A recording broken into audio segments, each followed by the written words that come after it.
はい皆様こんにちは。中の人が長尺ポエム野郎でおなじみのずんだもんなのだ。今回は1987年にシャープから発売された X68000 がテーマ。書籍及びインターネットで調べた情報と中の人の経験とで進める。非常にお詳しい方、動画の間違いをこやつめでスルーできない方はブラウザバックを強く推奨する。それでもよいよという方は少々お付き合いいただきたい。この動画をクリックされた方にとって X68000 はただのパソコンの企画名称ではないはずだ。パソコンではなくシャープも自信を持ってパーソナルワークステーションと名付けた。1980年代後半、ゲームの最先端はゲームセンターであり、家庭用パソコンやゲーム機との差は圧倒的なものだった。また当時のパソコンはオフィス用途を想定しており、デザインも洗練されておらず、色もクリーム色といったものだった。そんな時、シャープがとんでもないパソコンを発売した。X68000。アーケードに迫る描画スペックとアーケードと同じ音源。すでに発売していた X1 シリーズの後継モデルとなり、モトローラ社 68000CPU を利用したことから命名された X68000 という美しい名前。そしてその美しいデザインは、結局後にも先にもこれを超えるパソコンは存在しなかった。今の僕たちがフェラーリの最新モデルを見るような感覚。いや、それ以上の憧れの存在だった。本体価格40万弱と当時の中学生にはどうなるものでもなかった。裕福で幸運な友人たちは親から何の苦労もなく買い与えられていた。泊まり込んで夜通しゲームをプレイしたものだ。ヘビーユーザーからも、当時手に入れることができなかったユーザーからも、40年弱経っても忘れられない伝説のパソコン X68000 の魅力に迫る。2、概要。シャープはパソコンを2系統発売していた。後のメビウスシリーズを手掛ける産業機器事業部が発売した MZ シリーズ。こちらはパソコンも3家と言われた。そしてシャープ栃木のテレビ事業部が発売した X1 シリーズがあった。CPU2Z80、音源は PSG だった。そしてテレビ事業部より後継機が開発される。X1 との互換機能はなく5カ年計画、5年間はハードの基本仕様を変えないという方針に基づいて新規に設計された。デザインはかつて存在し、テロにより倒壊したニューヨークマンハッタンに存在したワールドトレードセンタービルをイメージしたマンハッタンシェイプと呼ばれるツインタワー型のデザインとした。曲面を多用した専用モニターと合わせた美しいデザインだった。このデザインはシャープ社内の20代若手デザイナーによるもので、金型製作費用は従来の3倍。試作段階では軍服などに使用されるカーキ色だった。初めて一般披露された1986年エレクトロニクスショーでは製品版と同じオフィスグレーに変更された。当時の PC8801 などのパソコンはアイボリー色でデザインという概念がないような無骨なものしかなかった。当時の既存概念を超えたデザインだった。発表されたスペックも CPU に MC68000 を採用。65536色表示。アーケードクラスのスプライト機能と BG 機能。アーケードでも採用された FM 音源8音と ADTCM サウンド。オリジナル OS ヒューマン68系搭載と。本当にこのようなものが発売されるのかと懐疑的な見方もあったほどだという。発表から発売まで5ヶ月空いたため、一部店舗で先行デモが行われた。そして1987年3月発売される。メーカーもそしてユーザーも40年もの長きにわたり愛され続けることになるとは誰も思ってなかったであろう。ここでスペックを見ていこう。メイン CPU68000CPU。当時のマッキントッシュなどと同じモトローラの MC68000 を採用した。動作ロック周波数は 10MHz で、無印、エース、エキスパート、スーパーまではセカンドソースの日立製作所製 HD68HC000 が使用された。当時 CMOS 版の MC68000 を生産していたのは日立だけだった。毎年高速化されていく多機種を横目に、4年を経てようやく、基本性能はそのままでクロック周波数が 16MHz に高速化されたエクシビが登場した。メインメモリは初代が 1MB、2年後発売のエキスパートから 2MB となった。12MB まで拡張可能な構成だった。2 2MB モデルは当時としては圧倒的な大容量 16MB であり、シンプルなソフトでは初回ロードで中断なくプレイ可能なゲームも存在した。後述するグラフィック用として VRAM があるが、全てデュアルポート VRAM である。これは画面描画中も同時にデータ書き込み可能な特殊な VRAM であり、採用例は当時は少ない。テキスト VRAM 用に 512KB、グラフィック VRAM にも 512KB 搭載されていた。スプライト VRAM は 32KB、SRAM が 12KB である。外部メディアとして当時主流の5インチに HD フロッピーディスクドライブを2機搭載、 3.5 インチ搭載機種も発売された。画面表示能力を見ていこう。X68000 の最大の特徴とも言うべき群を抜いたグラフィック能力は3つのカスタム LSI によって処理されている。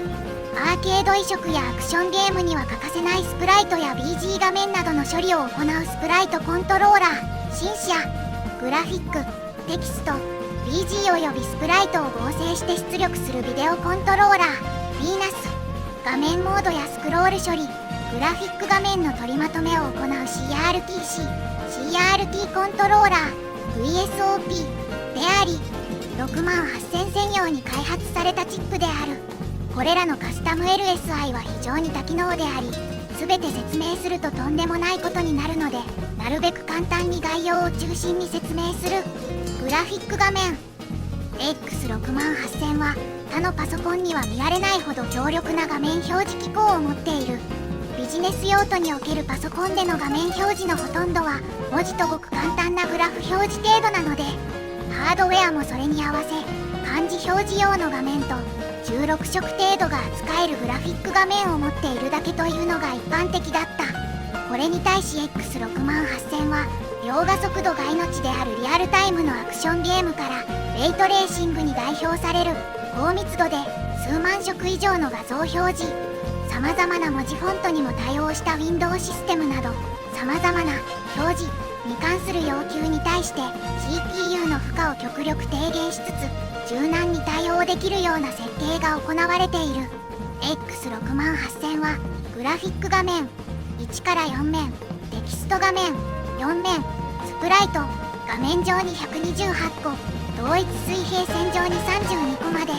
BG 画面、バックグラウンド画面2面までの計4種類の独立した画面を持っており、これらが合成された上にビデオ画像との合成スーパーインポーズが行われた後、一つの画面として CRT に表示されるようになっている。これらの画面はそれぞれ異なる性格を持っており、目的に応じて使い分けたり組み合わせて使用することで多彩な表現を容易に実現できるようになっている。 X68000 のセールスポイントである65536色表示を可能にしているのは言うまでもなくグラフィック画面の担当領域である。256色以上の多色発色が可能なのは 512×512 ドットまたは 256×256 ドットモードであり、この妙な数値からも推察される通りドットは正方形ではなく横に伸びている。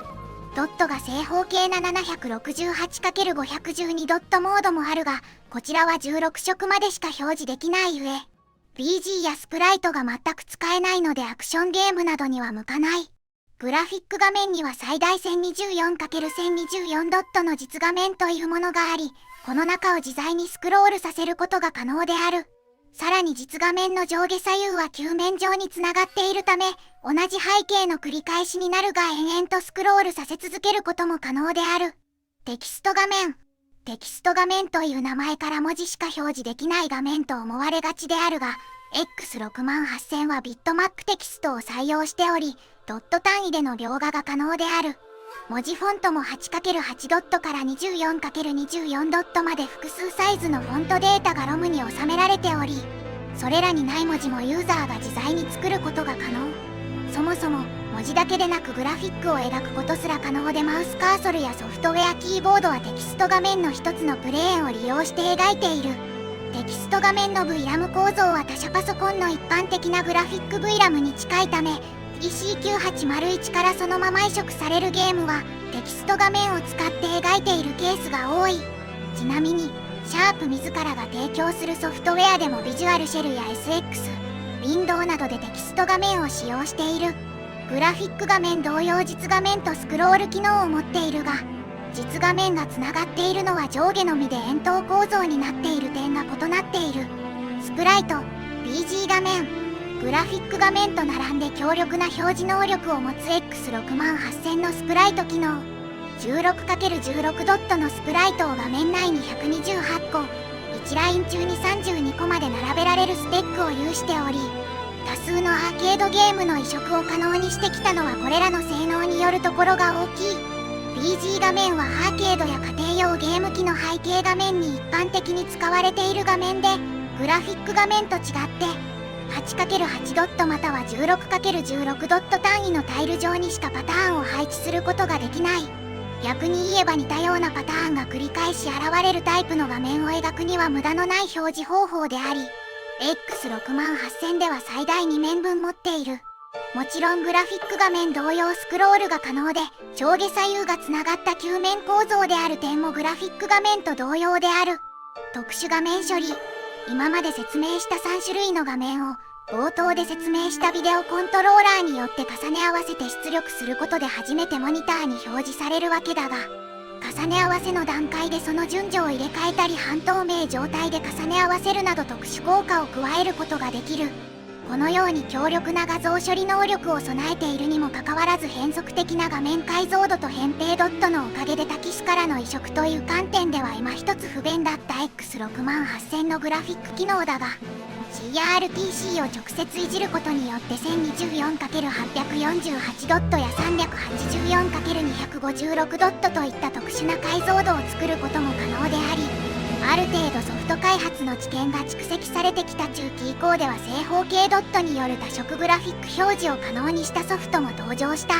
これらの映像効果は大型筐体ゲームは別にすると当時のアーケード基盤すらも超えるものであった。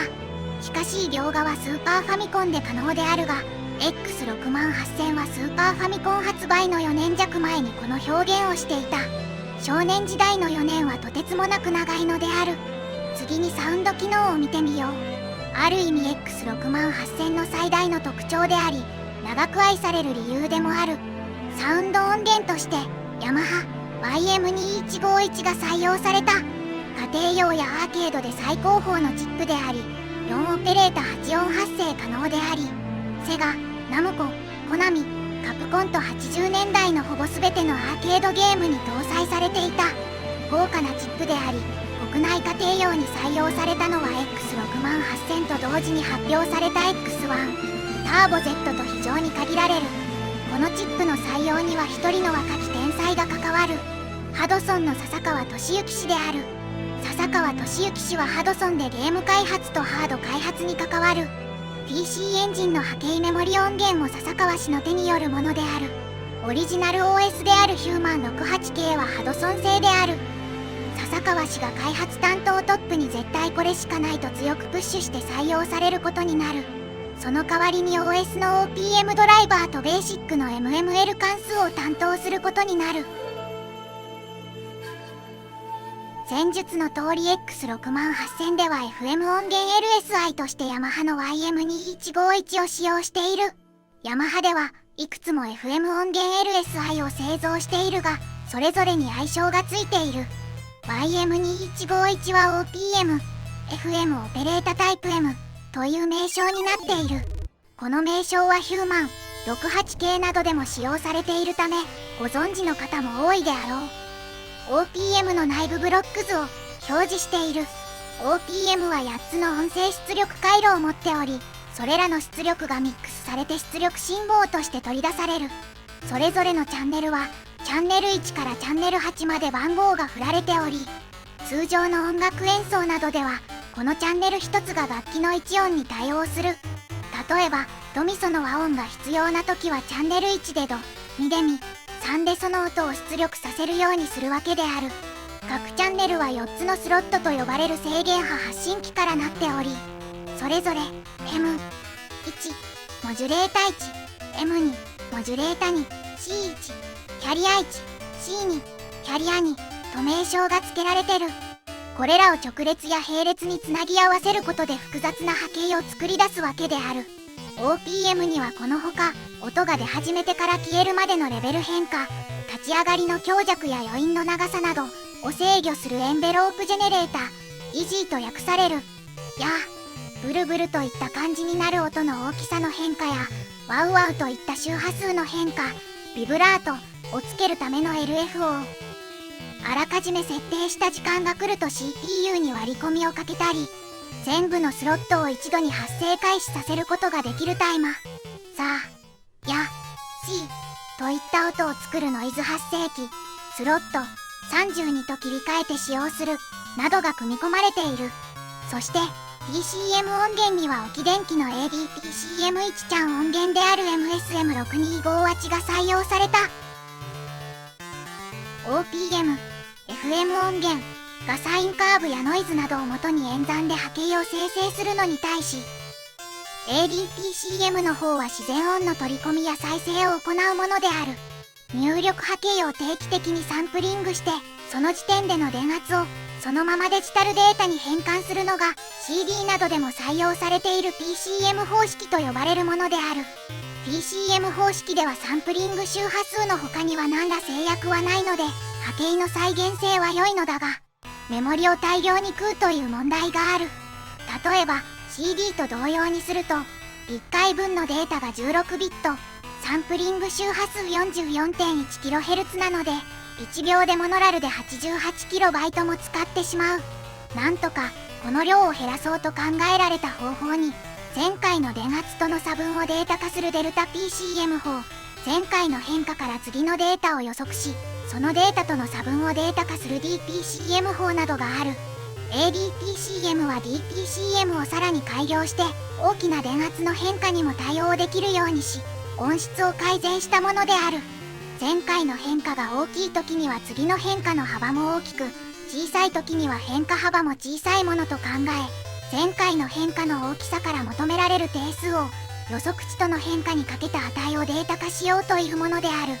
X68000 では入力波形から ADPCM データへの変換や ADPCM データから出力波形の再現を行う LSI として沖の MSM6258V という LSI を使用している。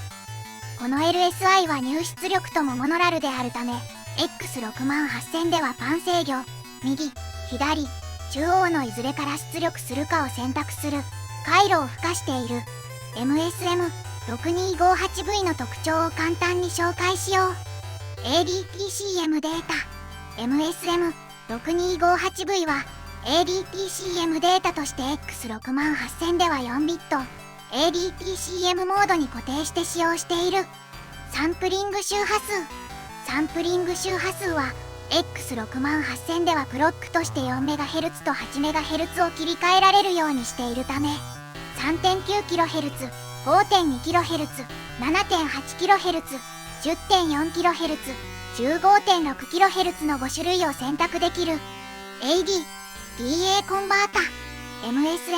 MSM6258V に内蔵されている AD コンバータ入力電圧からデジタルデータへの変換器は8ビット、 DA コンバータデジタルデータから出力電圧への変換器は10ビットの精度を持っている。 MSM6258V は入力データを8ビットの PCM データに直した後 ADPCM 変換を行い、また ADPCM データを10ビットの PCM データに変換した後、音声信号として出力しているわけである。これらの音源が後に X68000 が長く愛される理由でもある。詳しくは口述する。 OS X68000 にはシャープとハドソン共同開発の OS ヒューマン 68K が添付されていた。ほとんどの市販ソフトがヒューマン 68K で操作していた。ヒューマン 68K ビジュアルシェル。この OS は X68000 付属のマウス利用を前提とした GUI ベースの操作体系で、マッキントッシュのファインダーを思わせるインターフェースだった。口述の SX、ウィンドウとは異なり、ウィンドウ上でアプリケーションがマルチタスク処理をするわけではないので、ファイル選択メニューの方が感覚的に近い。アイコン操作でファイルやディレクトリのコピーや削除など一般的な GUI 環境での操作が可能。設定のコントロールパネルや電卓、カレンダー、メモ帳など利用できた。ヒューマン68系コマンドシェル MS、DOS 的なインターフェース。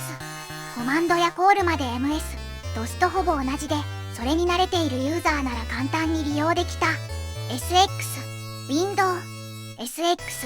Window は計測技研が開発したエキスパート、プロ、スーパー以降に付属する X68000 オリジナルの Windows システムである。ヒューマン68系の上で起動しているため厳密には OS ではないが、同一画面上で複数のウィンドウを同時起動できたり、ウィンドウ間でクリップボードを介したデータの受け渡しができるなど、Windows 95、98相当の機能を1990年の段階で実現しているのは驚嘆すべきものがある。また、イベントドリブン、割り込みが入った時点で別のタスクに処理を引き渡す型マルチタスクにより複数タスクが同時に実行できるマルチタスクを実装している。ここからの BGM は若き日の M2 斎藤明氏の X68000 の楽曲を聴いていただこう。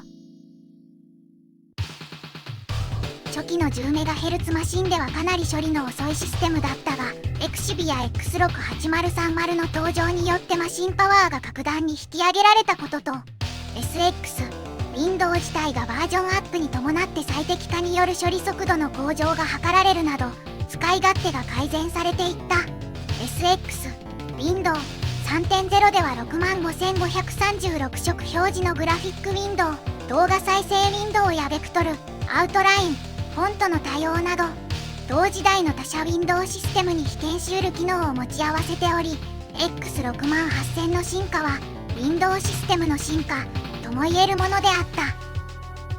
貴重な X68000 インタビュー記事がある月刊アスキー1987年6月号に掲載されたものだ。インタビュアーはずんだもん。シャープの開発陣は四国メタンでお届けする。昨年の12月号で X68000 を紹介して以来、数々のお便りが編集部へ届いています。今回はそんな読者からの熱い声を携えて、栃木県矢板市にあるシャープのテレビ事業部を訪ね、開発者のお話を伺ってきました。インタビューに応じてくださったのは X68000 開発総責任者の鳥居勉さん、技術部門責任者の金井邦之さん、そしてソフトウェア開発担当の小林冬樹さんです。やっと製品が出荷開始されましたね。鳥、そうですね。昨年10月のエレクトロニクスショーで参考出品したところ、かなりの反響がありました。出荷は予定より1ヶ月遅れてしまいましたが、早く皆さんにお見せした結果、ユーザーやソフトハウスの方からのご要望も聞けて、多少なりとも良くなったんではないかと思います。金井、ユーザーの方から直接ファンレターも来たりしました。作る側としては早く出したい気持ちと、もう少し頑張っていいものにしたいという気持ちの板挟みで大変複雑でした。鳥居、名前について初めはアップル社のリサみたいなものも考えたし、ツイン X は僕自身も考えた名前です。結局は CPU に68000を使っていて X1 のグループが作ったマシンだということを一番シンプルに言い表している名前になりました。あとはユーザーの方が適当な愛称で呼んでくださればいいと思っています。まあ非常に言いにくいということなんですが、その方が一度覚えたら忘れないでしょう。それにしてもデザインは独特ですね。鳥居、まずこれまでのコンピュータのイメージとは違ったものにしたかったということがあります。新しい CPU を使って新しい発想でというのが基本にあったので、今までの形を打ち破るのが最初からの狙いでした。結局はどなたのデザインなんですか？鳥居、考えたのは技術スタッフです。金井、机の上に立ててあるファイルを見て、こんな感じでコンピュータになったらいいなと思ったのが最初でした。それで技術者たちがボール紙でファイルを2冊並べた形を作ってみたんです。鳥居、最初はとってもついていませんでした。でもせっかく間が空いているんだからここにつけよう。それならプッシュタイプのハンドルにしてという具合で、これはメカ屋さんのアイデアです。チームワークの賜物ですね。 OS をオリジナルにしたのはなぜですか？鳥居、68000用の OS としては Linux や CP、M68 系などがありますが、そのどれもが開発者向けで誰でも使えるというものではありません。そこで全く初めての人でも感覚でオペレーションできるような新しい OS を考えたのです。 VCL のできた背景は？小林、パソコンを使う人はアプリケーションを活用していこうという人と開発用に使おうという人の2つの方向に分かれると思います。そのような状況の中で、例えばパソコンのコマンドなんて知らない人でも起動時から終わりまでマウスと画面さえあれば十分に使ってもらえる、そんな考えに立って作りました。機能がありすぎてマシン自体が欲張りすぎているように思うのですが。鳥居、現状ではオーバースペックと言われるかもしれませんが、ユーザーのためを思えばある程度先のことを考えて強力なハードにしておく必要があります。他のマシンと比較してどの面から見ても平均以上の機能があって、そして値段が同じだったら必要としない機能はとりあえず使わなくてもいいわけです。やはり3年先5年先にも通用するようなマシンじゃないといけないと思います。ソフトを作る時に苦労したことは何ですか？小林、それはやっぱり時間が足りなかったことでしょうか。笑い、ハードウェアが全く新しいものなので、まず OS を考えて、次にベーシックなどのアプリケーションを考えてというようにやることがたくさんあって大変でした。 X、ベーシックはちょっと変わってますね。小林、そうですね。今のベーシックでは機能をアップさせるのにも限界がありますし、アプリケーションも作りにくいだろうと思うのです。それと C などの高級言語を使いたいという世の中の要望もあります。 C を使いたいんだけれどもベーシックしか使えない、そんな人のためにこの X、ベーシックを考えたのです。つまりコマンドなんかにベーシックのインタープリタの機能を残して、なおかつ構造化のプログラミングができるようにいろんな命令を追加しました。 X68000 を使ってプログラムを組む人へのアドバイスはありますか？小林、使われる方にもいろいろなレベルがあると思うのですが、ハードをいろいろといじりたいという人であればスプライトとかグラフィックの機能を十分に使ってもらえれば最高の幸せですね。また DOS レベルでいろんなアプリケーションをどんどん作ってほしいと思います。68000という CPU は OS 管理がきちっとできるチップ構成になっています。だからアプリケーションを OS 上で作ればハードのコンパチビリティですとか全体的な互換性とかも取れるようになるのではないでしょうか。現在の DOS とか VCL に満足していますか？またコンボバージョンアップの可能性はありますか？小林、まあ正直言ってまだまだというところはありますが、でもソフトっていうのはこれで完全だというものはないと思うんですよね。生物ですから。だから例えば MS、DOS にしても V2、1とか V3.1 とか繰り返しバージョンアップしています。これは一種の成長です。世の中の流れに沿って必要に迫られればやっぱりそれなりに考えていかなくちゃいけないと思っています。 CPU が68010、68020に移行することはありますか？鳥居、少なくとも4から5年はハードはそのままでと思っています。よほどのことがない限り辛抱しなくてはと。もし何年か先に変えた方がいいというようなことになればそれはそれでまた違った形で作るということです。 X68000 が5年前の X1 発売の頃から計画されていたと伺ったのですが、そうすると今から5年後の X68020 を計画中とか。鳥居、さあもしかしたらすでにスタートしているのかもしれませんよ。でも新しいマシンを出すというのはタイミングなんです。そういうタイミングの合う時が必ずあるはずだと思っています。最後に読者に何か一言お願いします。小林、そうですね。技術屋っていうのは誰でもそうだと思いますけど、出来上がった商品はやっぱり自分の産んだ子供みたいに可愛いです。難産でしたけど、笑い、これから学校へもあげて塾にも通わせなければね。あといじめられるかもしれないし売れないようにもしなくちゃ。 X1 みたいに成長してくれたらいいなと楽しみにしています。我々の子供をどうぞよろしくというところでしょうか。3、歴代 X68000。ここから歴代の X68000 を簡単に紹介する。まずは初代 X68000 である。当時としては圧倒的なスペックと美しいデザインでゲーマー、パソコン少年憧れの存在だった。最初はオフィスグレーでの発売だったが、1987年11月に X68000 の特徴となるブラックモデルが追加される。メモリは 1MB でハードディスクドライブはまだ未搭載だった。X68000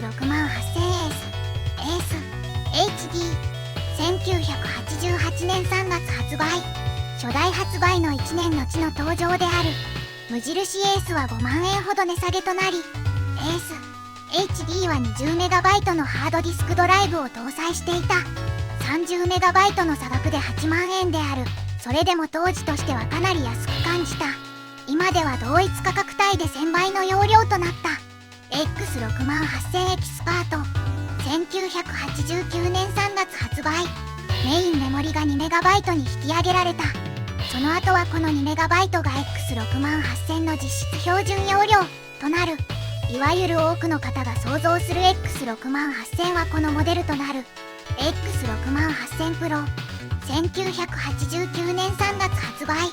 シリーズ初めての横置きモデルである。筐体サイズに余裕があり、拡張性にも優れた。ビジネスや産業用に利用された X68000 スーパー。1991年1月発売。従来のオフィスグレーとブラック展開を排してチタンブラックを採用。ハード面ではスカジー規格を初採用。これによりハードディスクドライブだけではなく多彩な周辺機器との接続が可能となった。 X68000XCB。 1991年5月発売。初代発売から4年経過しており、他メーカーの演算性能が X68000 を超える状況となった。市場とユーザーの期待に応えるために CPU クロックと 10MHz から 16MHz へ変更。製品名はローマ数字の16を意味する XCB とした。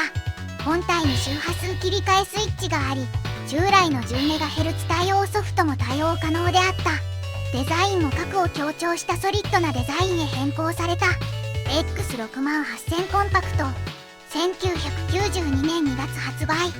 記録媒体に 3.5 インチフロッピーディスクドライブを採用してサイズを 44% とした。本体形状は本をイメージしてデザインされている。スウェード塗装の効果もあり、上品な印象となっている。ハードウェア仕様はXCBに準じている。 X68030。 1993年3月。 X68030 はユーザーが長く待ち焦がれていた純然たる 32ビット CPU を搭載した X680X シリーズの最上位機種であり、同時にシリーズ最終モデルとなったマシンである。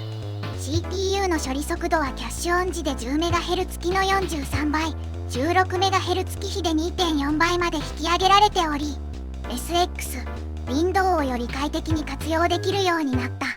標準メモリは 4MB に拡張された上に高速メモリアクセスを確保するため、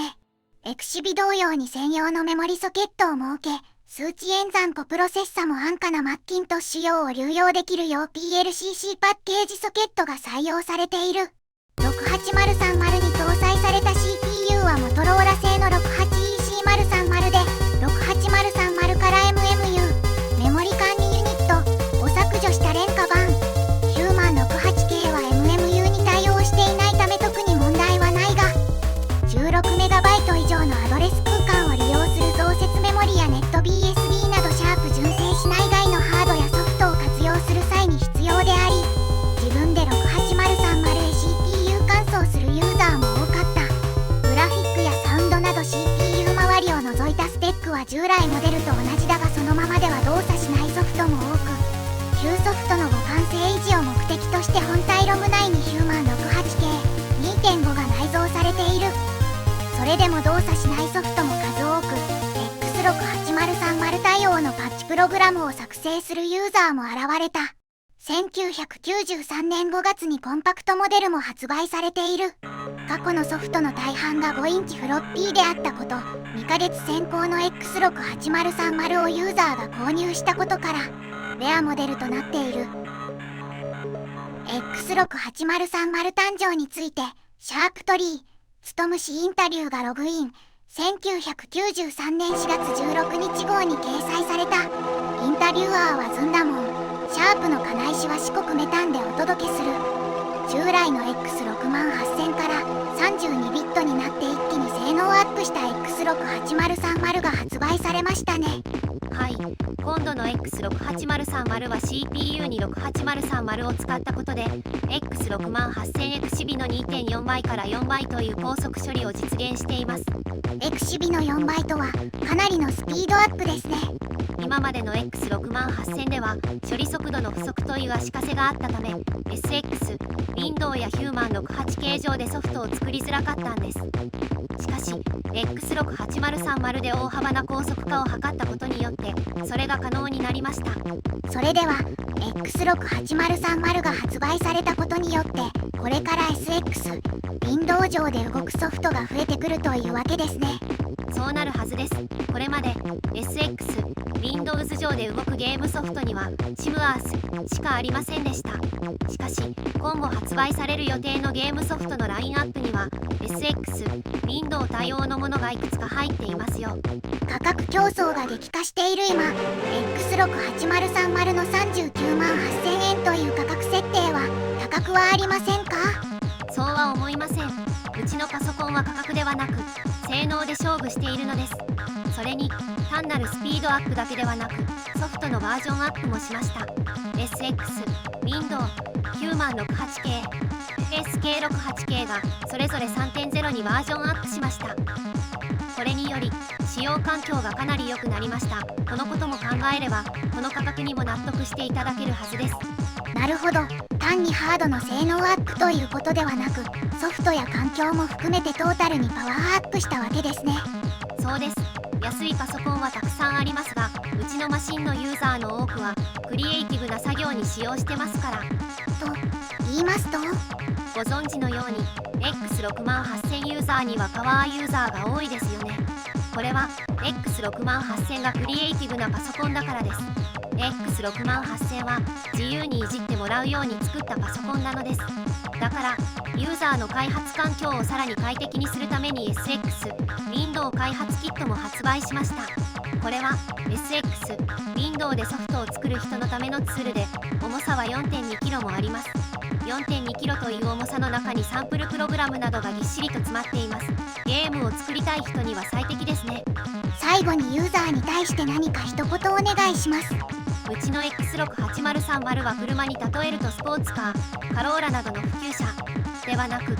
ポーツカーに乗りたい人に買ってもらえれば嬉しいですね。笑い。X68000 は周辺機器も豊富であった。最近のメガドラミニ2で話題になったサイバースティックも X68000 用であった。そんな X68000 の拡張機能で特筆すべきはミリ対応であろう。それまで一部の愛好者のものであったが38万キロの虚空で初めて採用され、それ以降さまざまなゲームに採用される。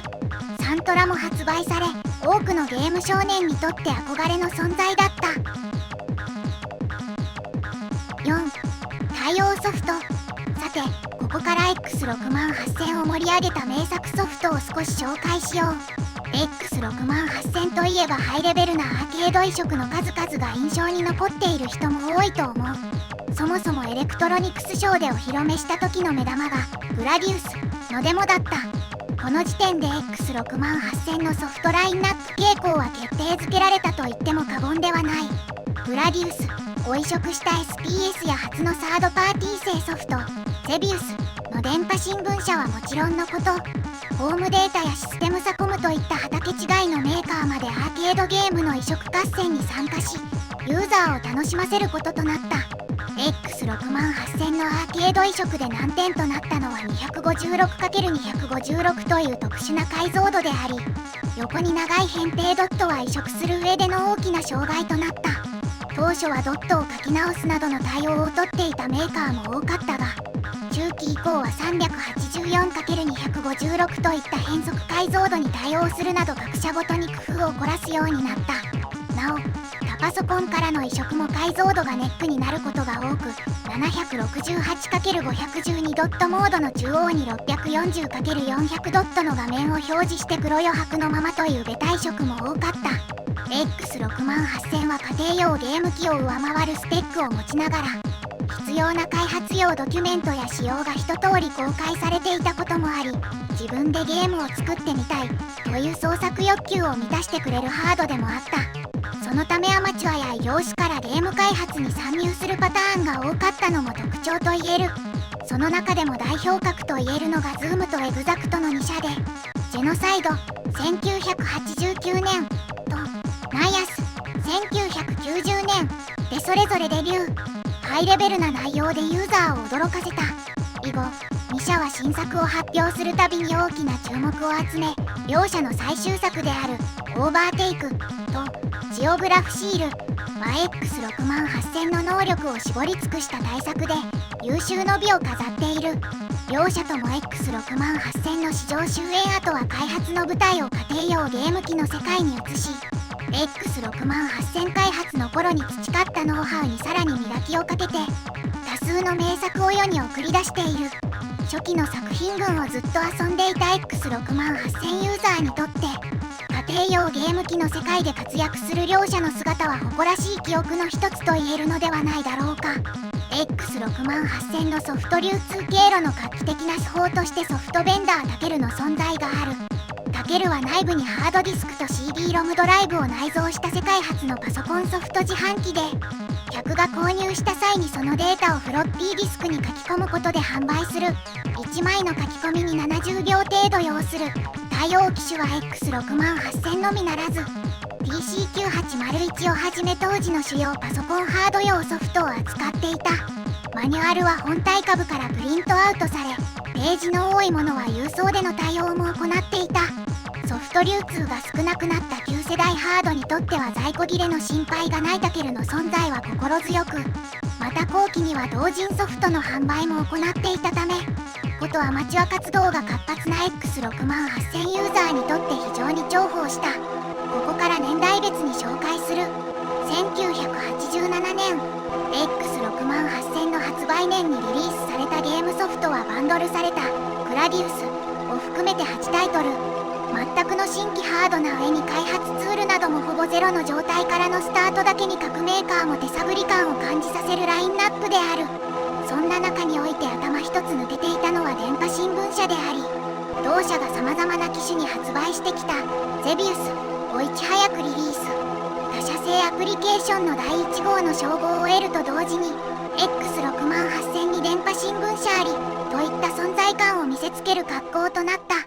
グラディウスシャープにより開発され本体に同梱。 X68000 のスペックをアピールするために開発された、いわゆるメポピであり完全移植ではないが当時圧倒的な移植度であり X68000 のポテンシャルを表すには十分だった。多くの少年たちが憧れの眼差しで X68000 を見上げるきっかけとなったソフトである。スペースハリアー電波新聞社。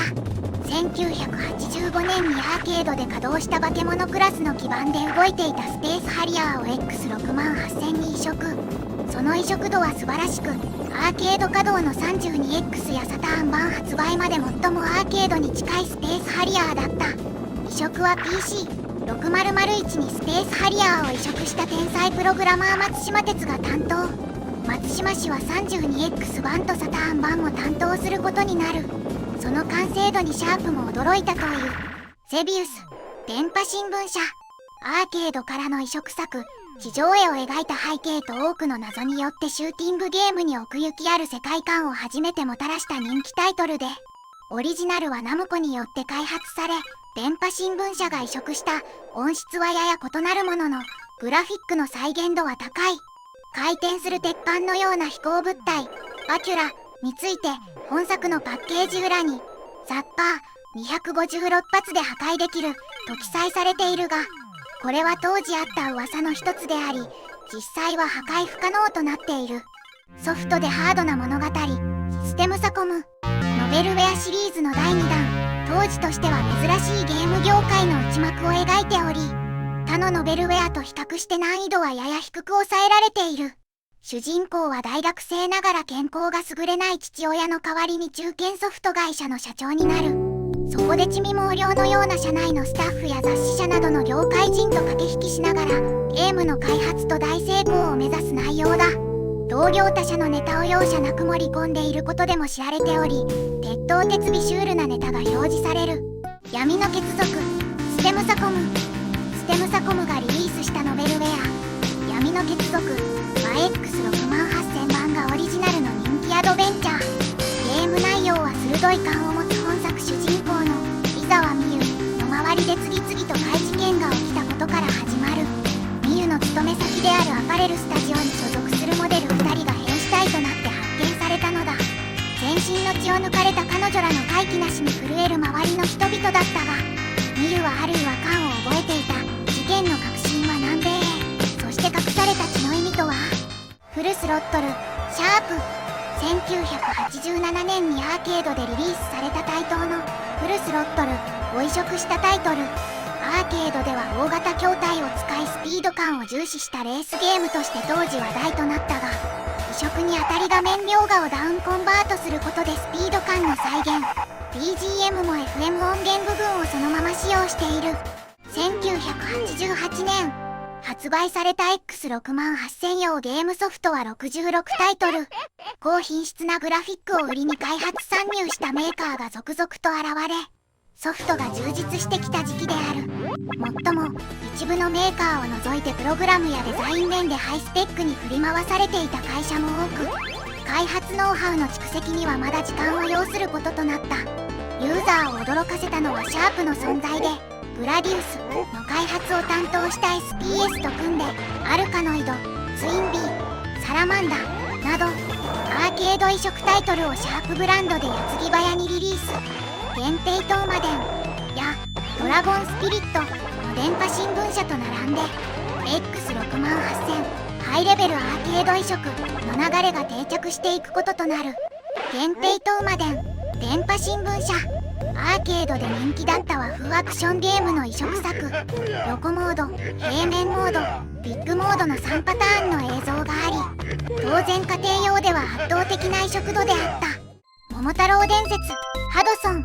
ファミコンからの移植となるが、氷を X68000 の色表現で再現したため、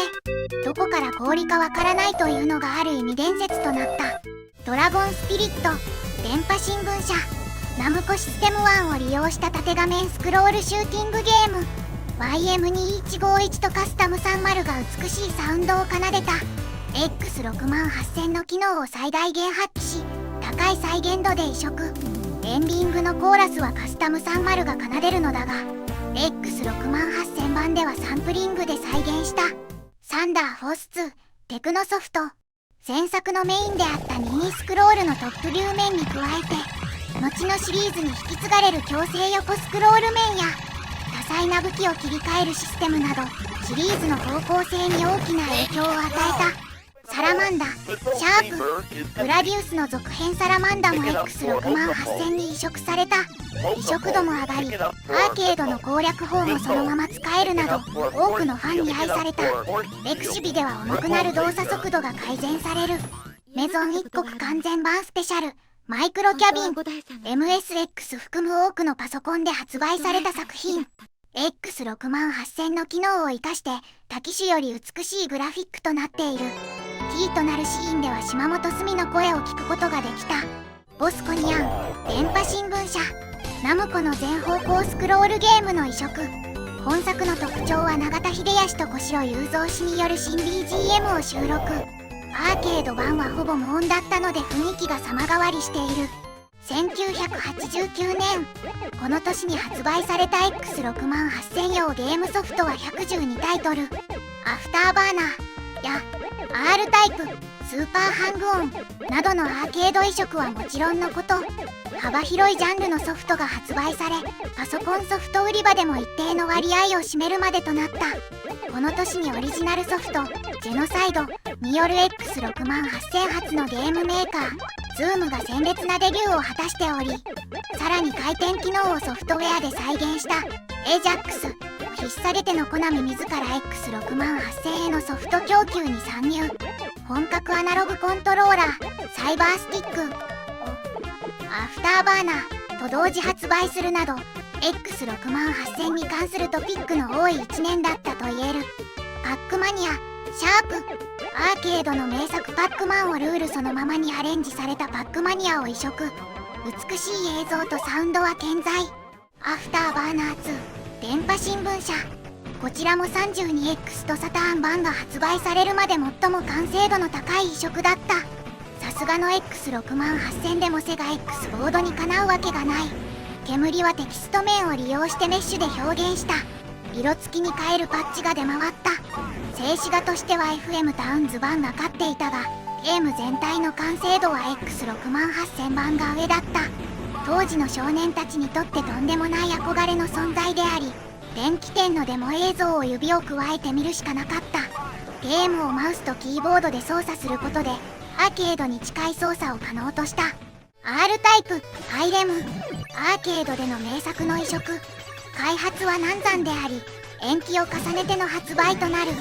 キャラクターが小さかったり、BGM のキーが違ったり、敵のアルゴリズムが違ったりと相違点はあるが、最もアーケードに近い R タイプとして多くのユーザーに愛された。ジェノサイド、後に数々のオリジナルゲームを発売するズームのデビュー作。プレイヤーは巨大人型ロボットトレーサーを操作し、武器となるサーベルで敵を切る爽快なゲーム。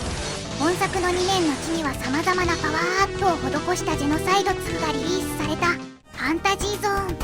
こちらもサターン版が発売されるまで最も完成度の高いファンタジーゾーンだった。敵の基地がスペースハリアーになるドラゴンランドやアレンジ曲でプレイできるなど、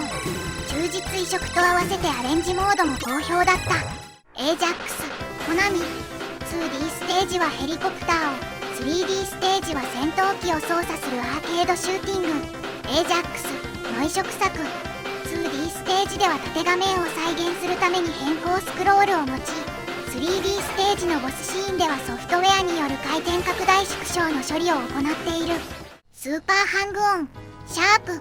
セガ体感ゲームシリーズよりスーパーハングオンを移植した作品。バイクレースをテーマとした作品で、ビギナー、ジュニア、シニア、エキスパートと4種類のコースが用意されており、それぞれ難易度と距離が異なる。本作の特徴は、一定のスピードに達するとターボが発動可能となり、時速 300km 超えの速度での走行が可能なこと。直線や緩やかなカーブが続く場面ではぜひ活用したい。4種類ある楽曲から好みのものを聴きながらゴールを目指そう。デスブリンガー、日本テレネット。日本テレネットが5周年記念作品として発売した RPG。 移動画面を疑似 3D で表示する一方、戦闘画面は戦略シミュレーション風の 2D 見下ろし型で進行する。 3D 画面では敵が距離に応じて表示されるので、危険を感じた場合は回避が可能。経験値が表示されず、各スキルに経験値が割り振られるシステムだ。サバッシュ、ポップコムソフト。当初、落語家の三遊亭円城がシナリオを手掛けたファンタジー RPG。 主人公のマーリーが村を襲った魔王ダルクに復讐するストーリーだ。 AI によるオートバトルと広大なマップに高い難易度が特徴だ。他にもパーティーメンバーに日当を払ったり、通貨が3種類存在するなど独自のシステムを有している。モトス、電波新聞社。時期を操作して敵を体当たりで落とすシンプルなルールで人気を博したナムコのモトスの移植タイトル。集めたパワーカプセルをステージ開始時に装着&強化すると丸腰では重たくて動かせなかった敵も落とせるようになる。 X68000 版で新たに用意されたオリジナル曲も多数用意されている。無限戦士バリス2、日本テレネット。前作無限戦士バリスの続編として登場した本作は、前作と同じく女子高生仮想優子を主役とした横スクロールアクション。新たな敵3人をオメガスを倒すことが目的だ。先行型機種版からビジュアルを強化し BGM をアレンジ。声優陣も変更され、エンディングはフルボイス化された。1990年発売された X68000 用ゲームソフトのタイトル数は141本。前年のズームに続いて X68000 初のメーカーエグザクトがこの年にデビューしている。このような X68000 専業メーカーが気を吐く一方で、 PC9801 と開発リソースを共通して手堅くソフトをリリースする方向に転換するなど、各社なりのソフト開発戦略の傾向が現れてきた時期である。サンダーブレード、シャープ。アーケードで展開されたセガ体感ゲームシリーズサンダーブレードの移植版。ヘリコプターを操作するシューティングでバックビューによる高低差を表現する拡大縮小処理。3D 描画によるゲーム展開とファンだけでなく当時 X68000 を使っていたゲームクリエイターたちをも驚かせた。シャープのテレビ CM でもゲーム評論家の山下明氏がプレイをしているシーンが印象的で、ベースやリズムセクションを強調したかっこよい楽曲の数々も忘れることができないおすすめのタイトル。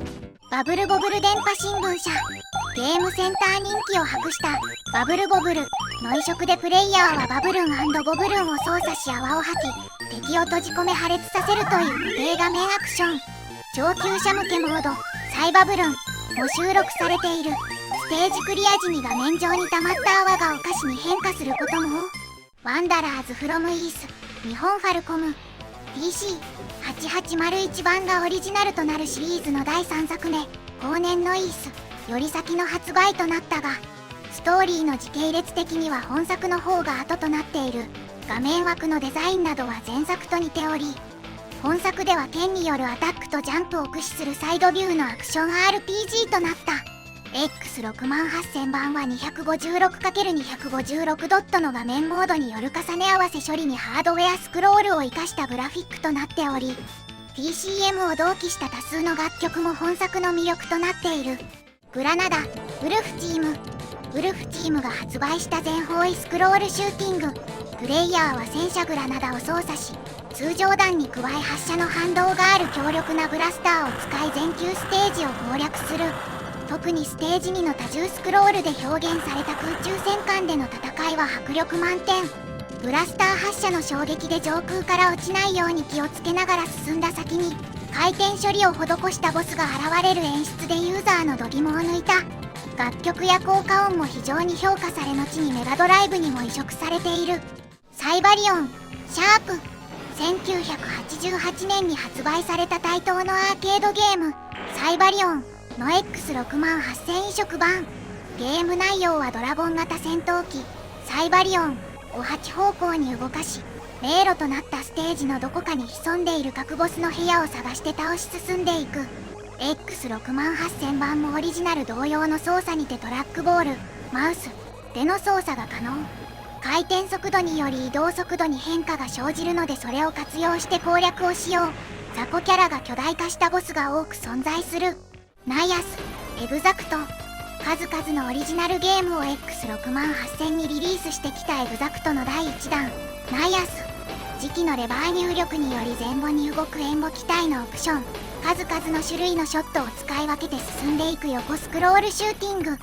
当時アーケードゲーム、ダライアス2などでも演出として使われて話題となったラスタースクロール、背景画像などを左右に歪める画面効果を取り入れて制作されている。ゲームは手頃な難易度と攻略要素も高いことから多くのファンを獲得したタイトルだ。ソルフィス、ウルフチーム。X68000 専用に発売された横スクロールシューティングソルフィスを操り全7ステージを攻略しよう。時期に備えた3つの拷問はユニットの取得による交換が可能で様々な形態を取ることができる。拷問は時期の動きに合わせて角度が変わり攻撃力を集中させることも広範囲への攻撃も可能だ。また各ステージの最後には戦艦型や有機器生命体系といった巨大なボスが登場しユニークな攻撃で時期の行く手を阻んでくる。サーク、マイクロキャビン。16歳の少年が徳が妖魔界から降り立ったバドゥを倒し王国を救出するのが目的のロールプレイングゲーム。本タイトルは奥行きや高低差の表現を自然に見せる VR システムにより描かれるグラフィックに定評がありサンプリング音同期の数々の楽曲はオリジナルの PC88 版をさらに豪華になった。エメラルドドラゴン、グローディア PC8801 版エメラルドドラゴンのアレンジ移植。X68000 向けにグラフィックを書き直しておりゲーム内での演出などもマシンの機能に合わせた形で新規に追加されたことも変更点として挙げられる。オープニングディスクを入れて OPT2 を押しながら起動をするとミュージックモードが楽しめる。ラグーン、ズーム。X68000 のオリジナルゲームを数々開発したブームの第2弾。レイクリーランドの危機を救いに少年ナセルが一人前の戦士になったある日、闇を支配する未だ見ぬ敵を探すために彼は旅立つ。襲いかかるモンスターを剣で倒し足場の悪い場所は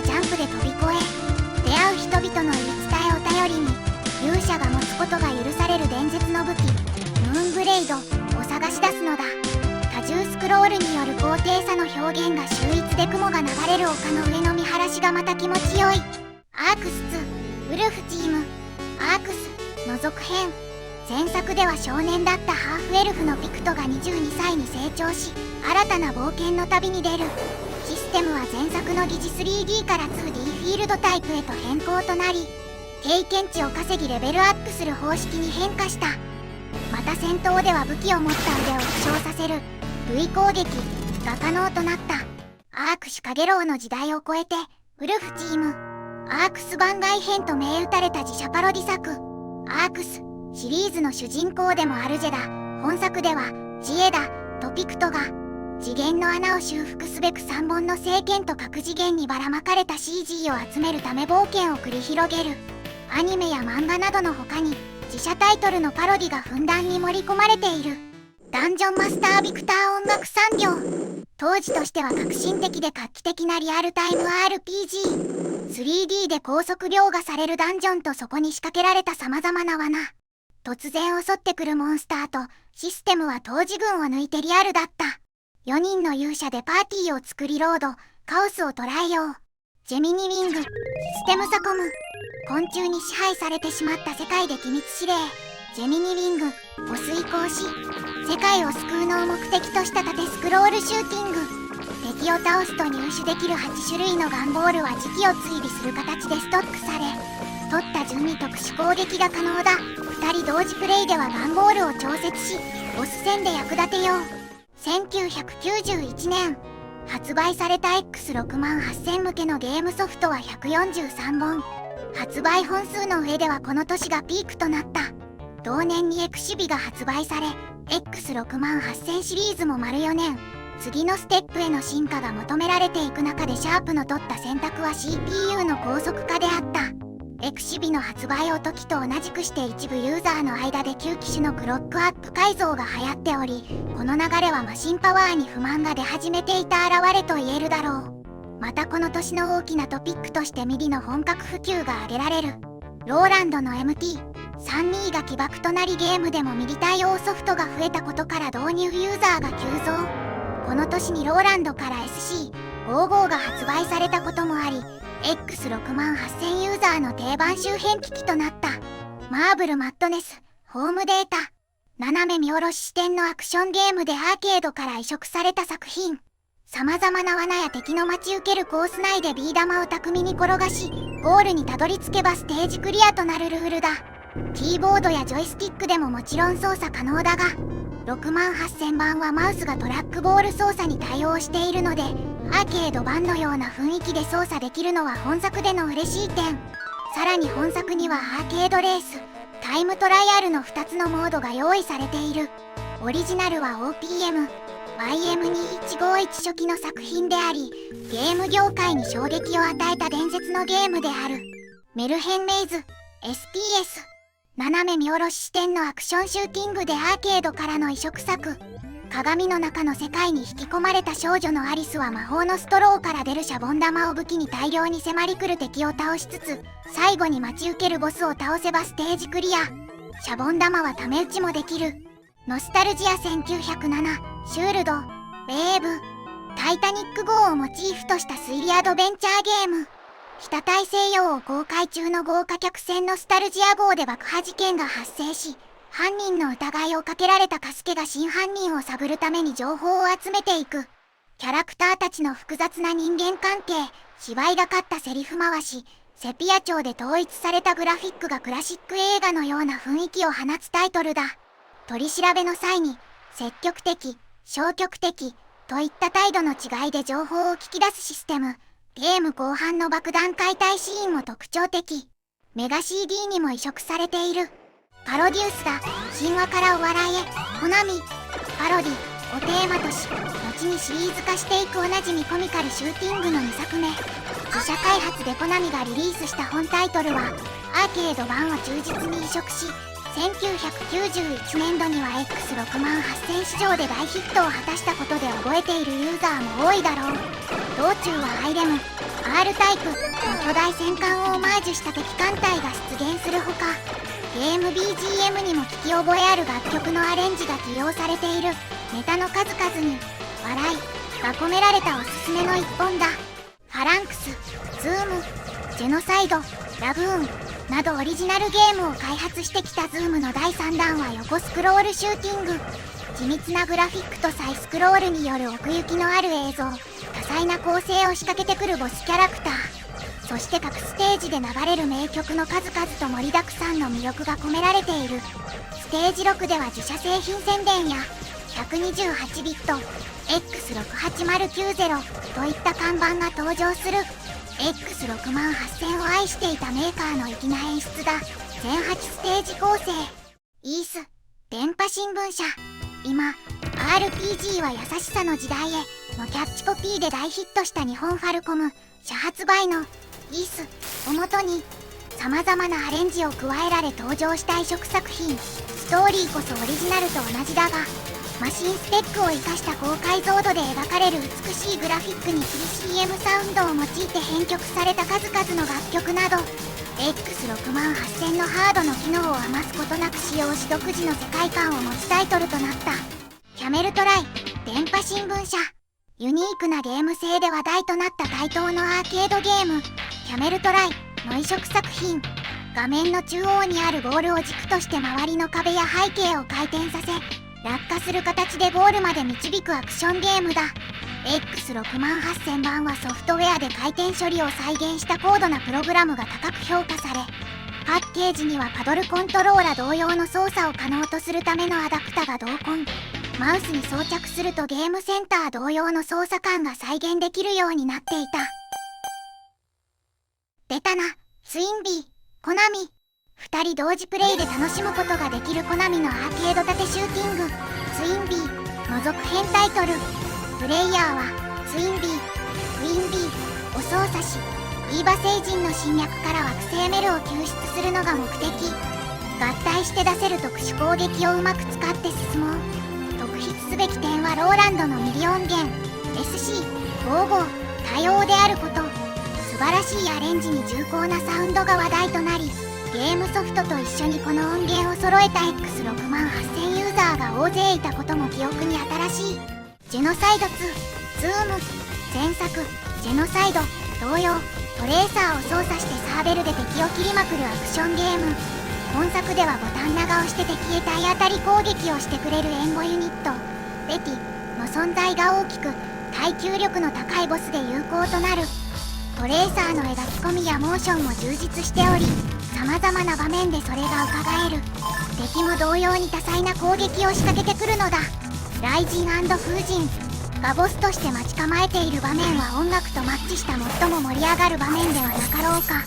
スター・ウォーズ・アタック・オン・サデス・スタービクター音楽産業。映画スター・ウォーズエピソード4の一部シーンをワイヤーフレームにて再現した 3D シューティング。ルークとなって X リングに登場し、デススターの中央反応炉につながる排熱口にミサイルを撃ち込むのがゲームの目的だ。3ステージ目はトレンチを飛行するシーンで連邦軍の援護が現れたり、共に搭載した R2D2 が後方から攻撃を食らう展開。助けに来るファルコン号といった映画の盛り上がりを見事なまでに再現している。海外でも高い評価を受けたタイトルだ。音楽は小城雄三氏が担当している。アークス・オデッセイウルフチーム。アークスのキャラクターと世界観を使ったパラレルワールド的なタイトル。広告やパッケージのイラストは猪俣睦美氏によって描かれている。マニュアル内などのイラストは現在漫画家として活動されている山根和俊氏によって描かれている。そしてシステムはクォーター流のアクション RPG に改めた。登場する4人のキャラを操作して光の魔剣を取り戻そう。1992年発売された X68000 用のゲームソフトは昨年をやや下回った111本。シャープがコンパクトの発売に合わせて 3.5 インチ版の過去作品を発売した以外は新規ゲームタイトルのリリースからほぼ手を引いており、 SX、Windows 対応ソフトのリリースに注力していたこともゲームソフト界隈の話題の寂しさにつながった。その一方でカプコンがファイナルファイト手遅ればせながら X68000 へのソフト開発参入。同社のディスクエンベロープにストリートファイターのキャラクターがが描かれていたことから、この調子だと移植もあり得るかもとユーザー間の期待を集めた。また電波新聞社はビデオゲームアンソロジーシリーズを開始、アーケード移植の新展開を迎えることとなる。グラディウス2、オーファーの野望、コナミ。ゲームセンターで大ヒットした前作の発売から3年後にリリースされたグラディウス2を移植したタイトル。 X68000 の機能を余すことなく使い、増設メモリに対応した一括ロード、ローランドの隠しミディ音源への対応、海外版タイトルの収録、設定資料集の同梱など贅沢な内容で発売された。大々的なキャンペーンも行われ、同封のアンケートはがきをコナミまで投函すると先着100人にグラディウステレフォンカードをプレゼントするサービスも行われていた。エイリアンシンドローム電波新聞社。侵略されたスペースコロニーに潜むエイリアンたちを倒し、母船の格納庫に待ち受ける最終ボスを倒すことを目的とした全方向スクロールアクションゲーム。各コロニーには捕らえられた仲間がおり、仕掛けられた時限爆弾が爆発するまでに救出しなくてはならない全7ステージ構成。レミングス、イマジニア。海外でヒットし日本国内でも数多くのハードに移植されたアクションパズル。プレイヤーは画面内を一方方向に向かって歩き回るレミングスに穴掘り、壁登り、階段作り、多少の犠牲が出るが壁破壊可能な自爆などをマウス操作で指示し、彼らの多くを無事に出口まで導くのが目的だ。ファイナルファイト、カプコン。巨大犯罪集団マッドギアニアで割れたジェシカを救出するため、ハガー、コーディ、ガイを操作して挑むカプコンの人気ベルトスクロールアクションの移植タイトル。パンチ、キック、投げ技にボタン同時押しで出せる必殺技を駆使し、スラム街や地下鉄に工業地帯とあらゆる場所で迫り来る敵をなぎ倒していく。ハードの制約で敵キャラクターの出現数が同時に4体までとなっているが、雰囲気など再現性の高い両移植。特典として貴重な音源入りの 8cm スペシャル CD を同梱。オーバーテイク、ズーム。実名ドライバーやチームの登場。FOCA 公認作品で話題を呼んだ F1 がテーマの 3D レースゲーム。有名レーサーの顔アップから始まるオープニング映像に衝撃を受けたユーザーは多く、リアルなゲーム画面に内蔵音源足すミディ音源の数多くの豪華な楽曲。ハンソフトではいち早く多重 PCM 再生に取り組んだことも記憶に新しい。発売日前に市ヶ谷シャープエルムホールで本タイトル発売記念イベントやタイムアタック大会が開催され、多くの X68000 ユーザーが集った。テラクレスタ、ムーンクレスタ、電波新聞社懐かしのアーケードゲームの数々のタイトルを X68000 で復刻することを目的としたビデオゲームアンソロジー第1弾。日本物産株式会社の名作にタイトルがセットになっており、本体のフロッピーディスクドライブの0番と1番を使い分けそれぞれのゲームが起動する。2から5号機と合体し炎の鳥となって進むテラクレスタに1から3号機と時期がどんどん大きくなるムーンクレスタ。ビデオゲーム黎明期の頃の思い出が詰まった日本が遊べる。ストライダー飛竜、カプコン、ファイナルファイトに続くカプコン CP システム作品の移植第2弾、ストライダー飛竜。一部画面デザインなど異なる部分があるが、本作の持つ魅力とゲームをほぼそのままに移植したファン必須の一本。武器となるサイファーでの攻撃やジャンプ、そして各場面でスライディングを駆使し前後ステージを進んでいく横スクロールアクション。場面ごとに合った哀愁漂う BGM も評価が高く、ステージクリア後のアニメシーンでは敵ボスと飛竜の会話もあり盛り上がるのだ。1993年発売された X68000 用ゲームソフトは104タイトル。タイトル数こそ下回ったものの、ホームデータが魔法へと社名変更して画廊伝説および画廊伝説2を発売。隔月間ペースで懐かしのアーケードゲームを復刻移植する電波新聞社のビデオゲームアンソロジーシリーズ。コナミの超絶プログラムの結晶、悪魔城ドラキュラ、カプコン待望のストリートファイター2など多数の名作が発売された。究極タイガー、金子製作所。アーケードで人気を博した東亜プラン製の縦スクロールシューティングを移植した作品。東亜プランシューティングとしては2本目となるヘリコプターを操り戦場をくぐり抜けていく内容となっている。アーケード基盤を超える性能を持つ X68000 により、本作は移植作としては究極の完成度といえる代物となり、当時のシューターの多かった X68000 ユーザーを納得させる結果となった。またおまけゲームとして究極タイヤーというドットイートゲームを収録している。チェルノブ電波新聞社マイコンソフトが展開したビデオゲームアンソロジーシリーズの第2弾は、データイスト社のアーケードアクションチェルノブ。原発事故を受けその影響で超人となった炭鉱夫チェルノブが悪の組織ベスタリアンと戦う内容だ。ゲームは8方向レバーとショット、ジャンプ、振り向きを行う3個のボタンを使い、自由の女神像の前で待つラスボスを倒せばクリアとなる強制スクロールが用いられているため常に走るチェルノブの姿が印象的な作品だ。イリュージョンシティマイクロキャビン 2020X 年年の香港を舞台にしたサイバーパンク RPG。 イベントシーンでは当時主流だった1枚絵に代わり同社が開発した操演システムを採用。フィールドキャラを使った演出が施されている。またサークと同じ VR システムを実装し、多重スクロールによるステージの奥行きを表現した。ビブルラブル電波新聞社。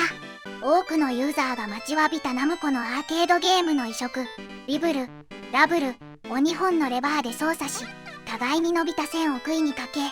フィールド上のキャラクターをバッシ囲むすることで捕まえられるユニークなアイディアと美しい画面で当時のゲーマーを虜にした作品。タイトルには専用ジョイパッドが付属。テーブル筐体で遊んだプレイヤーには懐かしい宝箱の上に置いて場所確認するバッシュマーカーモドーコン。発売当時の思い出に浸ることができる。悪魔城ドラキュラコナミ。ファミコンのディスクシステムで発売された悪魔城ドラキュラのリメイク作品。プレイヤーは主人公シモンを操作し鞭を振り、隠し攻撃に役立つ魔法と共に進む。本タイトルはコークロック機で動作をさせると場面によりアニメーションが滑らかになり、時計台の歯車の回転や最終ステージの炎、ドラキュラ伯爵直前の暗雲と細かい作りが生きてくる。周回プレイが可能で6周目では血の涙を流す女神像が鼻から血を流しているなど、ちょっとした制作者のお遊びもある。画廊伝説 SNK の看板キャラクターとなったボガード兄弟とジョー東が初めて登場することとなった格闘アクションゲーム。アーケードではプレイヤー同士の対戦は実装されておらず、2人プレイは協力して CPU を倒すというアクションゲームの延長と言えるものであったが、 X68000 版はすでにアーケードにリリースされていた画廊伝説2新たなる戦いを参考に同キャラクターでの対戦が実装されていた。コットンエレクトロニックアーツビクター。とっても食いしん坊なコットンは好物のウィローのことで頭の中がいっぱい。世界では魔物が暴れているが、そんなことはお構いなしに好物を探す旅へとさまよう。妖精シルクに促され魔物を倒しつつも食い気は収まらず、そんな愉快なストーリーの横スクロールシューティング。2019年にはレトロゲームショップビープから難易度調整し再販され、2021年には X68000 版を収録したコットンリブートが発売された。ネメシス90回 SPS コナミの発売した MSX 版グラディウスに OX68000 にリメイクしたタイトル。1990年頃のリリースを予定していたが、開発の遅れで3年後の発売となってしまい、待ちに待ったユーザーも多かった。その代わりゲームシステムはそのままにグラフィックの大幅な強化、演出面で特殊な画面処理が施され、袋では隕石ステージ、水のステージが追加され、往路でクリアしたステージのスクロール速度を見直し、ステージ滞在時間の短縮が図られた。ストリートファイター2ダッシュカプコン対戦格闘ゲームブームの火付け役ともなったストリートファイター2をバランス調整し、同キャラ対戦や前作では敵キャラクターだった四天王の使用を可能としたストリートファイター2ダッシュの移植作品。 X68000 版は完成度が高く、アーケード版同様の操作をするために6ボタンに対応した CPS ファイターパソコンアダプタが同梱され、カプコン製ジョイスティックやメガドライブパッドを使用することでアーケード版と同じ興奮を味わえた。画廊伝説2新たなる戦い魔法。対戦格闘ゲームがブームとなった時代にアーケード作品として SNK からリリースされた画廊伝説 2OX68000 に移植したタイトル。オリジナルは MVS ネオジオ。作品で各キャラクターの操作にパンチ&キック、さらに強弱を用意し、その操作を X68000 で可能にするために魔法パッドと呼ばれるボタン仕様のジョイパッドがパッケージに同梱され話題に。1994年、ゲームソフトは47タイトル、そのうち15タイトルをタケルのみの販売作品が占めており、誰の目にも X68000 市場の衰退を感じさせる1年となった。そんな中で注目はフィルインカフェ開発、ファミリーソフト発売のマッドストーカーとアスカ 120%。両社とも古くから X68000 向けタイトルの開発・発売に力を入れていたメーカーだが、この円熟の時期に上記の2タイトルをリリース。後にコンシューマー移植を果たす人気タイトルとなったジオグラフシール、エグザクト。数々のオリジナルゲームを作ってきたエグザクトの最後のタイトル、ジオグラフシール。アクション、シューティング、迷路脱出と 3D の魅力を存分に伝えられる。目的の違った各シーンはステージ開始前の説明を受けてスタートする。ポリゴンにより描かれたゲーム画面は 10MHz のマシンでも快適に動作し、より高クロックなマシンでは画面書き換えがより滑らかに。ぜひとも X68030 でプレイをしてみたいタイトル。空気遠近法を用いた円形描画など細かいところも見どころ。アスカ 120%、ファミリーソフト。X68000 版が最初にリリースされ、後に数々のハードで展開した 2D 対戦格闘ゲーム。登場するキャラクターは全員女子学生だが、ストーリーは意外にも生徒会から支給される活動費用を各部活に所属する学生が奪い合うために戦うという内容なのだ。タイトルのアスカ、赤学部に所属する本田明日香が本作の主役であり、そこから取られている。対戦する相手の所属している部活動からも想像できるように、各生徒が得意技を持っている。大魔界村、カプコン。捕らえられた恋人を救いに勇者アーサーが冒険するアクションゲーム。カプコンのマザーボード CT システムの1タイトルである大魔界村を移植した作品だ。X68000 版は移植による完成度がとても高い一方で、市場に出回った本数が少ないため中古相場が高めとなっている。金の鎧を身につけることで発動可能な魔法は所持する武器により違う。各場面に適したものを選び進める。最終ボスに通り着くには2周クリアが必須となる。画廊伝説スペシャル、魔法。 SNK の人気格闘ゲーム画廊伝説スペシャル。我慢を辞して X68000 へ移植された画廊伝説2からさらに処理速度の向上による快適なプレイに。 256×256 の画面モードでドットのスクショがされているが、アーケード版同様に楽しめる両移植として多くのユーザーが手にした。大容量データを扱うためにフロッピー9枚組で、2枚目以降のディスクには特殊フォーマットがされ、1枚につき 200KB ほど多いデータを記録するなど工夫がなされた。スターラスター、電波新聞社。全宇宙の平和を脅かす異生命体バッツーラ、その本拠地である暗黒惑星を発見し破壊せよ。ナムコによるコックピット視点の 3D シューティングで、ファミコンからの移植作。流れる星々をより美麗に描画するなどグラフィックやサウンドなどが強化され、サイバースティックや AE1AP などアナログスティックでの操作にも対応するほか、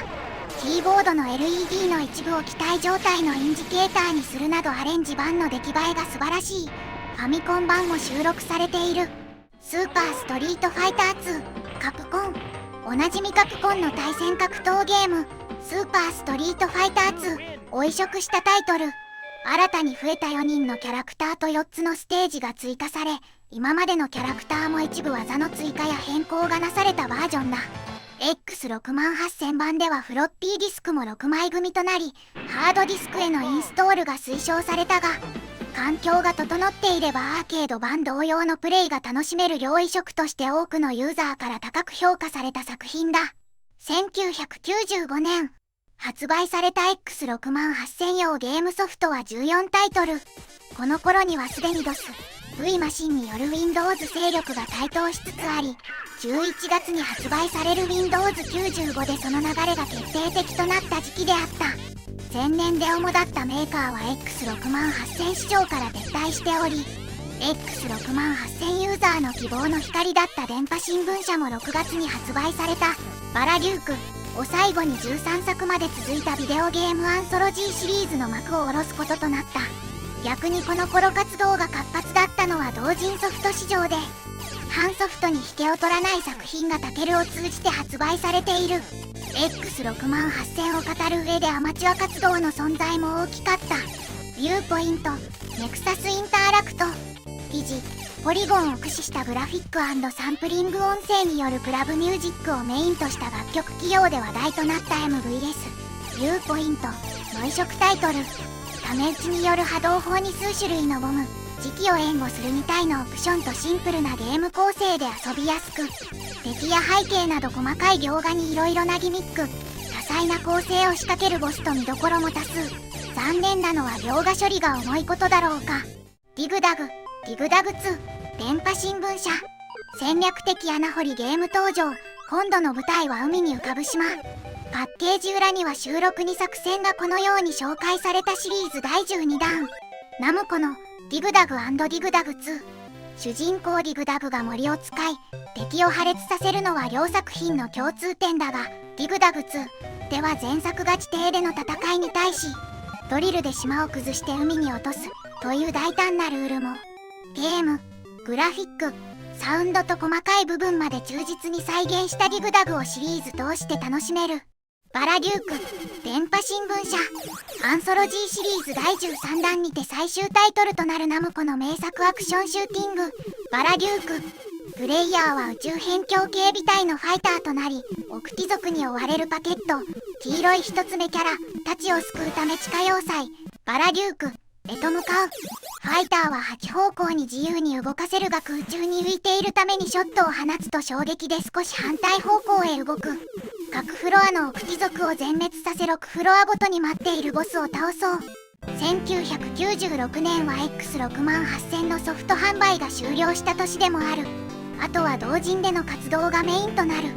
プリンセスメーカー、ニュー。孤児となった少女を養女として引き取り、18歳までの8年間を育て上げる育成シミュレーションゲーム。勉強や習い事、武者修行、バイトなどの計画を立てていく。娘は様々な経験をすることでパラメータが変化し、それに応じたエンディングを迎えることとなる。娘の夢を叶えることができるのかはあなた次第だ。5. アマチュアシーン。当時各機種パソコンでの通信が流行っていたが、X68000 ユーザー間のコミュニティは独自の濃い空気で賑わっていた。今はインターネット常時接続が当たり前となった。家庭用に 10Gbps のサービスまで開始された。当時はアナログ回線の時代。64から 128kbps の ISDN も普及が進んでいなかった。最初期は音響カプラーといって受話器に機械をかぶせて接続していた。その時の速度は 1200bps。今パケット通信で速度制限がかかると 128kbps となって遅いと文句が出るが、その100分の1の速度だ。その後速度は向上するも 9.6kbps で速い方だった。当然普通に電話代がかかる。深夜の料金が一定となるテレ放題は1995年からなので、当時は電話代金がとんでもなくかかった。都市部はまだ接続先が近いから安価であるが、地方はとてつもない金額となった。画像1枚がゆっくりと表示される時代だった。そんな中、70年代中頃生まれの少年たちは社会人、大学生となり、お金に多少余裕が生まれた。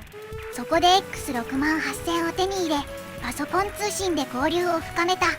プログラムを公開し、ユーザー間で情報が共有され、お互い切磋琢磨し技術を競い合い貴重な時間を過ごした。おおらかな時代で、公開するファイルに住所など記載していた。3つのアプローチがあった。それぞれ紹介しよう。6. オリジナル同人ゲーム。スペックがアーケードに近く、自身でプログラム可能なハードは当時 X68000 しかなかった。ログインでコンテストが開催され、優秀な作品はタケルで販売された。代表的なソフトを見ていこう。超連射 68K。ファミベのヨッシンによって制作された縦スクロール型シューティングゲーム。X68000 用ソフトとして制作され、1995年に初版が公開、1998年に 1.0 版が完成。後に超連射 68K 4Windows として Windows に移植されている。X68000 版は X68000 ユーザーに強い支持を受けたほか、同人ゲームでありながら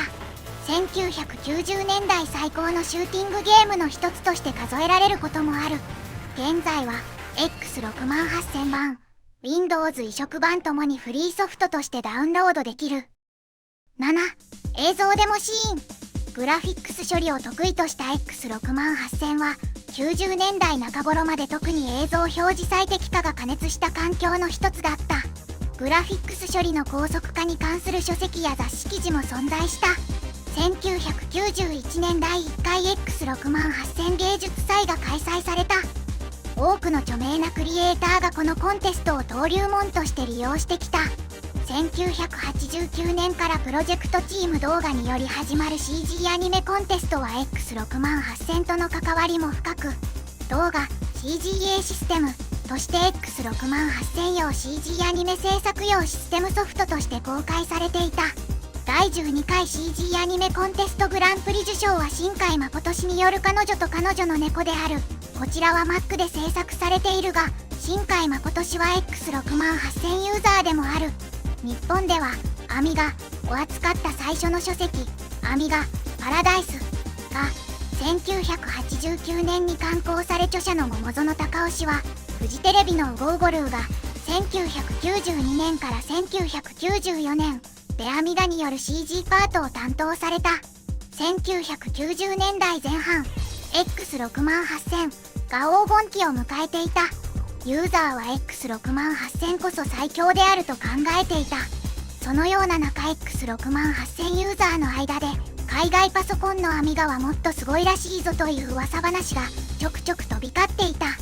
国産パソコンユーザーにとってのアミガの印象は謎のパソコンだった。そして1993年頃、海外のデモシーンは全盛期ともいえる状況を迎えていた。ここでリリースされたデモは日本国内にも届いていた。中でも X68000 でリアルタイム 3D グラフィックスを研究していたプログラマたちにとって衝撃的だったのはアミガのメガデモ群だった。アミガ上でフロッピーディスク上2枚にどれだけの映像を詰め込めるかを追求した作品。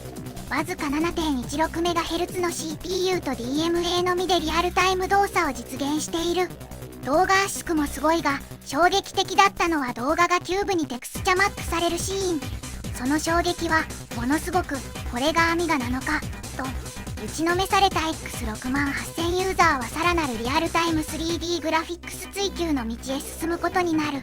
アミガのメガデモは図らずも X68000 の苦手な部分をえぐり出すような内容になっていた。X68000 はグラフィックスに強いパソコンだったが、リアルタイム 3D グラフィックスを想定した機能を持っていなかった。X68000 の VRAM は使いやすい反面で実行速度が犠牲になっていた。一方アミガは EMA を使った高速なグラフィックス描画を前面に押し出していた。この辺りの経緯を知る X68000 ユーザーは、アミガはリスペクトはするけれど宿敵という認識を持っていた。ゲオグラフシール X68000、1994年エグザクト。DMA が両画に使えないので68000。映像は 16MHz。単体でソフトウェアレンダリングを行っている。高速化のためフレームバッファクリアをパレットチェンジで行う都合、ポリゴンは32色しか使えていない。それでもリザリングで色数を稼ぎ、フォグ効果で砂嵐の濃淡まで表現している。後にこの制作チームはプレイステーション上でジャンピングフラッシュをリリースする。この時期にシャープ X68000 上で作成されたメガデモが存在する。1994年にクラフトワークジャパンというチームが作成したペケデモという作品である。ペケデモは現時点で確認できている最も古い日本のメガデモである。一見してわかることは、アミガのデモチームスペースボールの作品に対するリスペクトである。X68000 にはパニックデータと呼ばれる動画フォーマットが存在した。パニックデータは分類上は動画フォーマットであるが、内部にネイティブコードを含ませることができるので、ほぼ実行ファイルである。当時 X68000 上でどれだけすごいパニックデータが作成可能かという競争が起きた。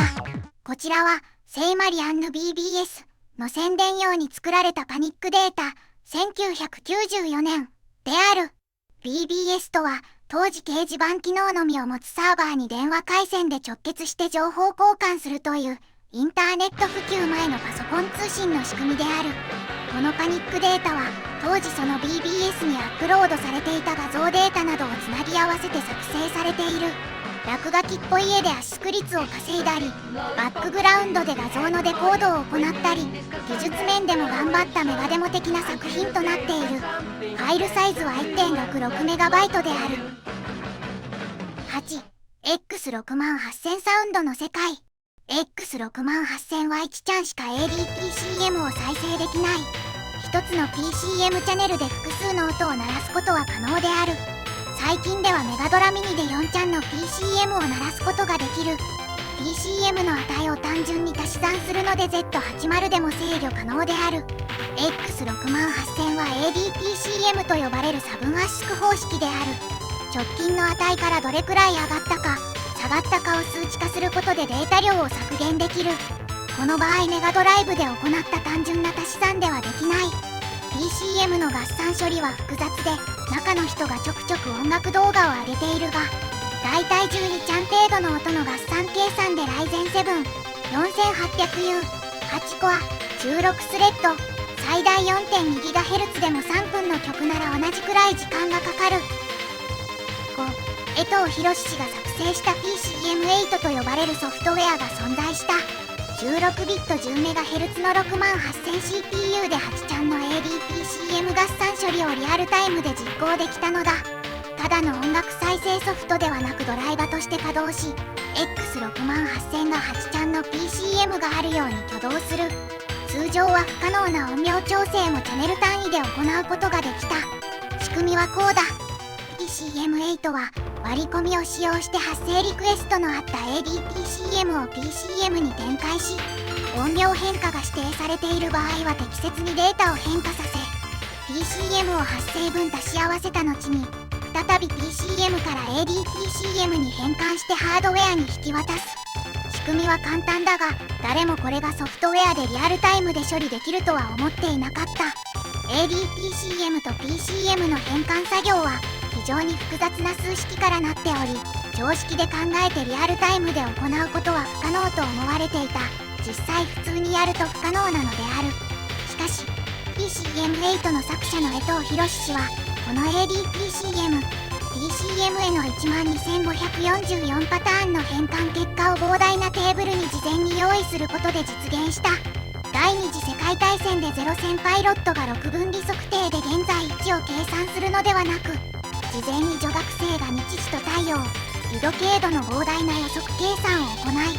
この日時、この緯度経度なら太陽はこう見えるはずと洋上での必要最低限の作業で現在位置が特定できたのと同じような考え方である。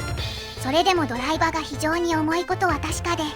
重いといっても音楽を演奏させることは十分可能であるが、それ以外のことはほとんど何もできなくなってしまう。当時の MC68000、10MHz という現代から見れば非常に処理能力の低い CPU で実現を可能とした。 PCM8 作者の江藤氏はこの雑誌寄稿の9ヶ月後、1993年3月13日、26歳の若さで不慮の事故で亡くなっている。まだ PCM8 の興奮冷めやらぬ間の事故で貴重な才能が失われたことに多くの人が衝撃を受けた。しかし江藤氏は生前 OX 氏に PCM8 で使用されているテクニックの解説記事を寄稿していたこともあり、複雑なアルゴリズムを持つプログラムであるにもかかわらず、この後も有志の手で PCM8 は改良され続けた。今存命であれば素晴らしいプログラマとして活躍されていたと無念でならない。こうして PCM8 を手に入れた X68000 に革命が起きる。当時のアーケードゲームは YM2151 と PCM を複数チャンネル搭載したゲームがほとんどだった。セガのアウトランハードウェア、 X ボード、 Y ボード、ナムコのシステム2、カプコンの CT システム、コナミのツイン16システム。 FM 音源のチャンネル数は少ないが YM2610 搭載の SN 系のネオジオと対等のハードウェア X68000 があれば大抵のゲームの楽曲が再現可能になったのだ。ユーザーは競うように曲を作り、パソコン通信で共有した。仕組みの関係上 TCM を複数鳴らしている時は左右間可能だがモノラルとなる。そのクオリティは凄まじく、当時はアーケードそのままの音と感じる作品を作る方が何人もいた。しかし無敵の X68000 でも再現ができないものがあった。波形メモリ音源である MSX の SCC を X68000 で再現できるソフトウェア SCM-X を開発した人がいた。モキモキ斎藤という愛称で知られていた斎藤明氏だった。 SCM-X を使って X68000 でコナミの MSX 名作を再現するだけではなく TCM8 を使いセガの大型体感ゲームを完璧に再現していた。多数の楽曲を手掛け、今も残るデータ群のタイムスタンプから恐ろしい速度で曲を作っていたことがわかる。当時は曲データとともに制作メモを残すのがお決まりとなっていた。おおらかな時代で、当時お住まいの住所とともに斎藤節炸裂の面白い文章だった。若き日の斎藤氏の一節をいくつか紹介しよう。毎度ダウンありがとうございます。ノン TCM 斎藤明でございます。スクセクセクス来日記念コナミ MSX 版特集。中略 F1 スピリットについて、抑えるところは抑えて、あとは適当に作ってあります。07がありませんが、いつか作るでしょう。苦笑。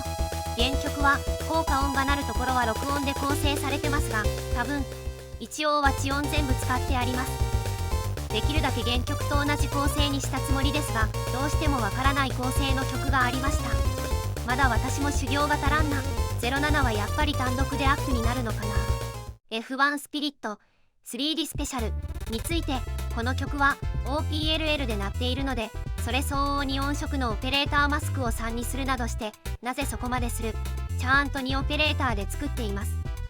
自分では即死と思います。グラディウス2について OPM ドラムでどこまで迫れるかやってみました。聞いてみてください。僕は通信をやってない、それどころか電話もないので知り合いにアップしてもらってます。なので感想、意見、リクエストがあったら下記までメール、手紙ください。ただし不幸の手紙その他は受け付けません。本当の住所が書いてある。斎藤明。9、僕たちにとって X68000 とはどんな存在だったのか。 X68000 に取りつかれ X68000 全機種ほぼ手に入れた方からご寄稿いただいた。1987年地球は X68000 の渦に巻き込まれた。そう考えるほど登場は衝撃的だった。今までないパソコンの形、まず形に気を取られたが、一番はその性能だった。ずば抜けた描画性能。そのスプライト機能はアーケードゲームと遜色ないもので、当時その機能を有していたのはファミコン初代セガマーク3 MSX。 ゲームをカートリッジで提供していたハードウェア以外には思い浮かばなかった。当時ゲームセンターでドラゴンスピリットにハマって、高校の学校帰りは必ず行きつけのゲームセンターに寄ってドラゴンスピリットをプレイして帰るが日課になっていた。そのゲームがなんとパソコンでできる。そう思ったらいても立ってもいられず、親に自分のアルバイトのお金で買わせてほしいと懇願した。しかしなかなか了解を得られなかった。親が根負けして親にお金を払わせることがないことを条件に X68000 初代オフィスグレーを購入した。ドラゴンスピリットの開発を電波新聞社のマイコンソフトが行っていたが、なかなかアナウンスが進まず、忸怩たる思いをしていた。発売される間、ふと思ったことが、X68000 って PC88FR より音楽機能が高いんだっけ？ベーシックで簡単に演奏できたんだよな、と、ベーシックで音楽をちょっとずつ打ち込み始めた。思えば、それが X68000 にのめり込んでいったきっかけだった。初めて作ったのは竹光徹の死んだ男の残したものはだった。ギター曲のコードをアルペジオして作った記憶で、なぜこの曲かというと、高校時代芸術を音楽選択していて授業でこの曲を歌っていた。作って何をしたかというと、実際に X68000 を学校に持ち込んで音楽の時間にこの曲を演奏させ、みんなで歌ったという黒歴史を刻んだ。それから当時スターチャイルドから発売されたミュージックフロムイースの CD を購入して聴いていた。その CD には全曲楽譜が付録していた。楽譜を片っ端から入力していき、ザ・モーニンググローまで打ち込んで力尽きた。米光亮さんがアレンジを何曲かされていて、その曲の感じを参考にしながら打ち込んでいった忘れられない思い出だ。それからゲームミュージックの耳コピへの沼にズブズブとハマっていったのだった。もう一人、とある X68000 ユーザーの方から寄稿をいただいた。当時はまだ学生服に身を包んでいた。憧れの X68000 は中古、男の家庭内分割ローンで手に入れることができた。当時僕が所有していたものがエースで、ハードディスクドライブは未搭載だった。そこでフロッピー運用も厳しくなってきたこともあって、家庭内家族ローンを代わり作戦で 200MB のスカジーハードディスクドライブを中古で手に入れた。ちなみにエースの拡張端子はサジースカジーの前身であるフと端子の規格が違うことに気がつく。結論から言えば、僕は一生かけても使い切れないと当時思い込んだ大容量 200MB のローカル電脳空間を手に入れた。学生服に身を包んだ世間知らずの僕がネットの海で真っ当な中古品を手に入れ、それを無理やり愛機に接続するまでも様々な奮闘エピソードが積み増しされていった。あの頃はゲームやパソコン通信が主な用途だった。2400bps の通信速度でつながった X68000 に限らない当時の熱いファンコミュニティは、始まりはバーチャルでも多大な影響をリアルの僕に与えてくれた。熱いコミュニティの中で同じ空気を吸わせてもらっていた。とにかく熱量がすごかった。そして幸運なことに開発者やそんな文化を支える人々という熱源を間近に見ることができた。僕自身でさえ何らかの熱源に関わるほど誰しもが文化を作る入り口に立つ、そんな空気を感じていた。今でも当時の仲間とはつながりが続いている。つながりはなくなったけれど活躍を聞く人もいれば、今どうしているかわからないけれど何か大きいことを成していると確信できる仲間たちがコミュニティには溢れていた。あの時代、毎日が祭りのようだった。三流とはいえエンジニアとして給金をいただくことになったのも無関係ではないかもしれない。振り返ればあの永遠に続くと思えたような祭りの日々を肌で体感できたことはとにかく幸運だった。X68000 の新しいニュースを聞くたびに仲間たちと駆け抜けたあの日々が思い出されるのだ。最後にもう一人 X68000 ユーザーから寄稿をいただいた。1994年のある日、よく通っていた中古パソコン屋の店頭に山積みになっていたなぜかパイオニアのロゴがついた X68000 プロ。29,800円というお手頃な値段で、ついに貧乏学生は MSX ターボ R の次のマシンを手に入れた。やっぱり X68000 はすごいなと、これまた手頃になった中古ソフトを買いつつ、もう新作でないんだろうなとある程度諦めてはいた。ふと気まぐれに買ったこれまた中古の1980円の 1200bps モデムをシリアルケーブルでプロにつなぎ、電話回線につなぎ、雑誌に載ってた地元の BBS に接続する。自分以外が書いたテキストがディスプレイに初めて現れ、そこには店頭から失われて久しいユーザーの熱があふれんばかりに存在していた。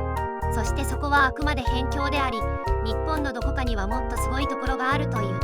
日本のインターネットがまだ大学間しかつながっていない時代に、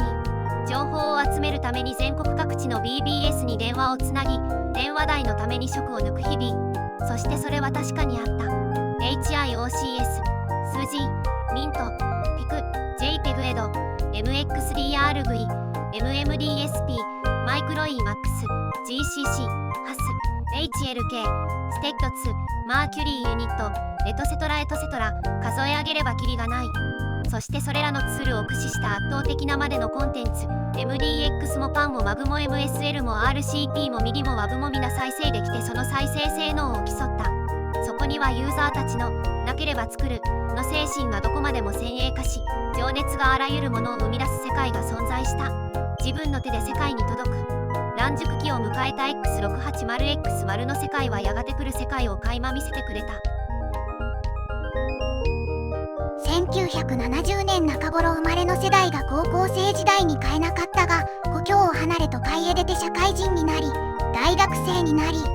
その頃は中古の X68000 が安く手に入った。すでに述べたようにその頃パソコン通信があった。多くの一般人がインターネットに接する前、パソコンで交流を深めた。常時接続ができない3分10円とかの時代、遠隔地への接続は九州東京間は10秒18円、1時間6000円強ととんでもない費用だった。通信速度が遅いため、わずか 1MB の転送に1時間とかかかったのだ。近くの友人にはフロッピーで届ける方が早いし安かった。それでも急に世界が広がった。映像や音楽やゲームで競い合った。今では当たり前であるが、顔も知らない遠い土地の友人たちと幸福な青春の日々を X68000 と共に過ごしたのだった。90年代 X68000 でパソコン通信をしていた人たちにとって X68000 は青春時代の象徴だろう。一般人が誰もインターネットという言葉すら知らない時代に日本全国の仲間とつながった。故郷を離れ方言をバカにされ、まだ友人もできない中、故郷の BBS につなげた人も多かっただろう。そしてないものは作るをキーワードに日本中の仲間と技術を競い合った。 Windows95 とインターネットによって時代は Windows へシフトしていった。1998年頃 MDX-Win が開発される。 X68000 の曲データが Windows パソコンで再生可能だった。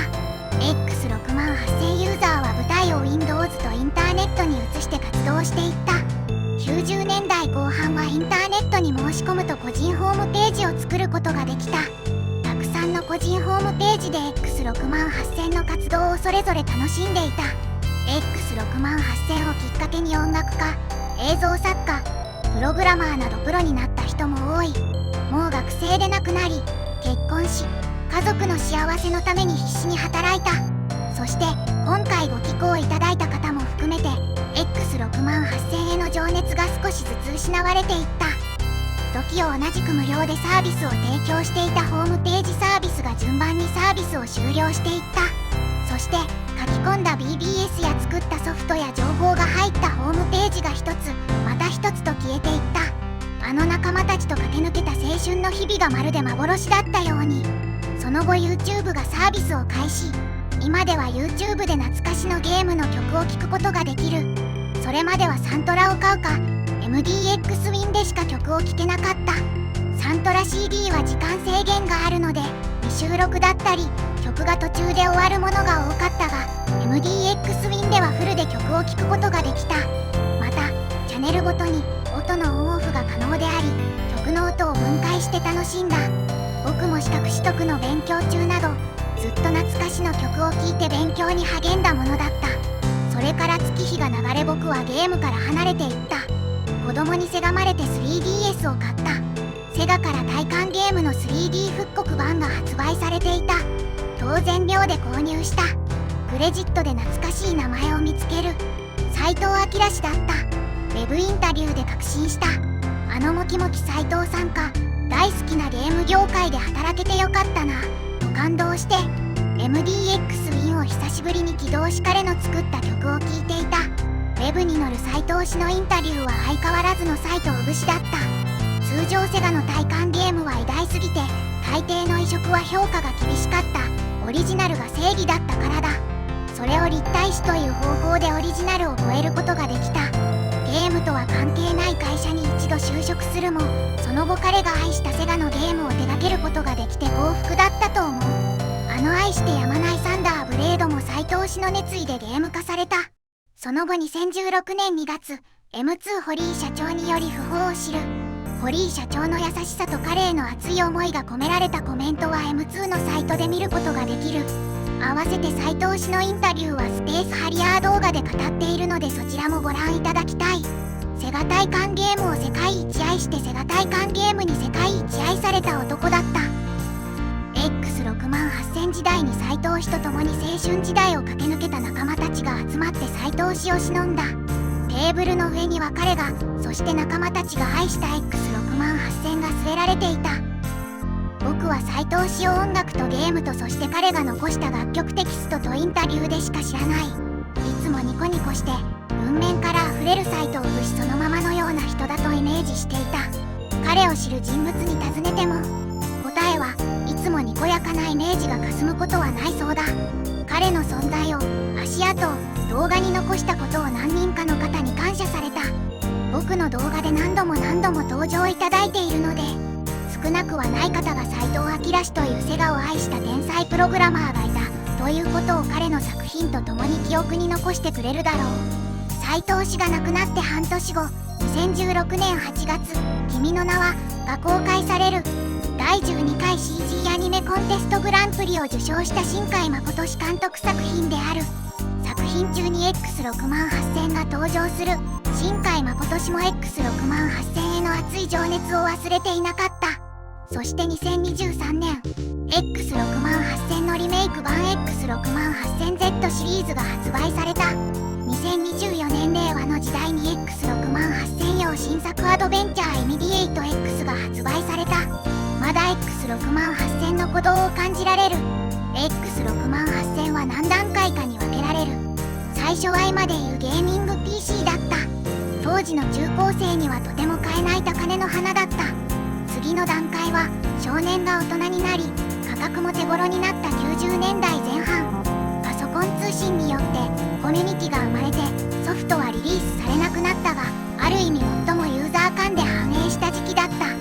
最後は Windows 時代だ。 X68000 は PC 上でエミュレーションで動いた。その中に MDX-Win もあった。僕も含めてここで初めて X68000 に触れた人も多かったであろう。最初のリリース98年から10年以上、懐かしのアーケードサウンドプレイヤーとして活躍してくれた。初代 X68000 発売から20年間も現行機として Windows 上のソフトウェアとして生き続けた。フォロワーさんにアンケートを取ってみた。意外と頑張って手に入れた方が多かった。X68000 は今でもリスペクトしてやまない憧れの存在だ。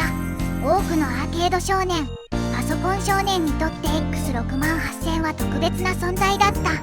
1987年、少年だった僕たちはとても手に入らない高価な X68000 を電気店で眺めた。一番奥に展示され、そのボディは美しく輝いていた。X68000 を幸運にも手に入れたユーザーにとっても、MDX-Win でアーケードの名曲をパソコンで聴いたユーザーにとっても、X68000 は青春時代の象徴だったのだ。今ではノートパソコンが主流であろうか。デスクトップパソコンも立方体となり、色が違う程度でどこのメーカー製品でも同じである。新機種が出てもベンチマークのスコアやエンコード時間の速さを競うくらいの差しかない。20代のデザイナーが手がけて独特のスタイルを実現するために通常の3倍の費用をかけて金型が作られた。先日公開のナイトライダー動画で同年代の車が並ぶ中にナイト2000がいるとそれだけ全く異次元の存在に見えた。X68000 も同年代パソコンの中で同じく異次元の存在だった。製造コストの観点からも今後も X68000 を超える美しいパソコンは二度と現れないだろう。この動画を見ている人もパソコンで見ているかもしれない。今では YouTube と簡単な文書作成ができる Chrome、ブックパソコンは2万円とかで買うことができる。もはやパソコンは憧れの存在ではなく普通に空気のような存在となった。そして僕もちょうど1年前、斎藤明氏と同じ病となる。場所は違って小腸がんだ。毎年1人先に行って5年後1人しか残ってない病だ。抗がん剤の副作用は強烈で車酔いを10とすると4くらいの状態が延々と続く。 YouTube も見たくない、映画も見たくない。そんな状態でも動画を作ったり音楽を作っている間は症状が消える。生き急ぐように寝食仕事以外の全ての時間動画を作る。あの頃の熱狂が戻ったかのようだ。日々忙しく悩んでいる暇もない。視聴者様からも熱いコメントをいただく。でも PCM8 を作った江藤博氏と斎藤明氏には X68000 と同じように僕たち世代が愛したものを全てを語り尽くすまでもう少しだけ待っていてほしい。そっちに行ったら聞きたいことが山のようにあるので楽しくやりましょう。そして毎回のお願いになります。この動画を最後まで見てくれた方、どうか健康診断と人間ドックを受けてほしい。がんは早期発見が何より大事。フリーの方も同年代であれば自治体によりますが無料またはかなり安くがん検査をやってくれます。ラリーマンの方は自動で受けられてると思いますが、奥様は申告制なので自己負担1万円くらいで受けられます。僕の動画を見て15年ぶりに受けてみようかなとコメントもいただきました。どうかどうかどうか、江藤博氏と斉藤明氏と僕の分まで長生きしてもらって、レトロゲームとレトロパソコンあふれる養老院作ってみんなで合流してゲームを楽しんだり音楽を作ったりと楽しい老後を過ごしてほしいと願います。その時に漆黒の色に輝く X68000 がまた新しい世界を見せてくれるでしょう。ここで CM です。今回の動画は X68000 パーフェクトカタログから多くの情報を引用しています。圧巻は X68000 の掲載される市販750タイトル全てへのレビューです。美しい X68000 の全ての機種の情報も得られます。税別2315円とお手頃価格ですので、お手元にぜひ。この動画を江藤博氏と斉藤明氏と彼らの大切なご家族とご友人の皆様に捧げます。今回の動画はここで終わりです。相変わらず長い動画をご視聴いただきありがとうございました。よろしければチャンネル登録、高評価ボタン、コメントなどいただけますと、次の動画を作るエネルギーとなります。また次回動画でお会いしましょう。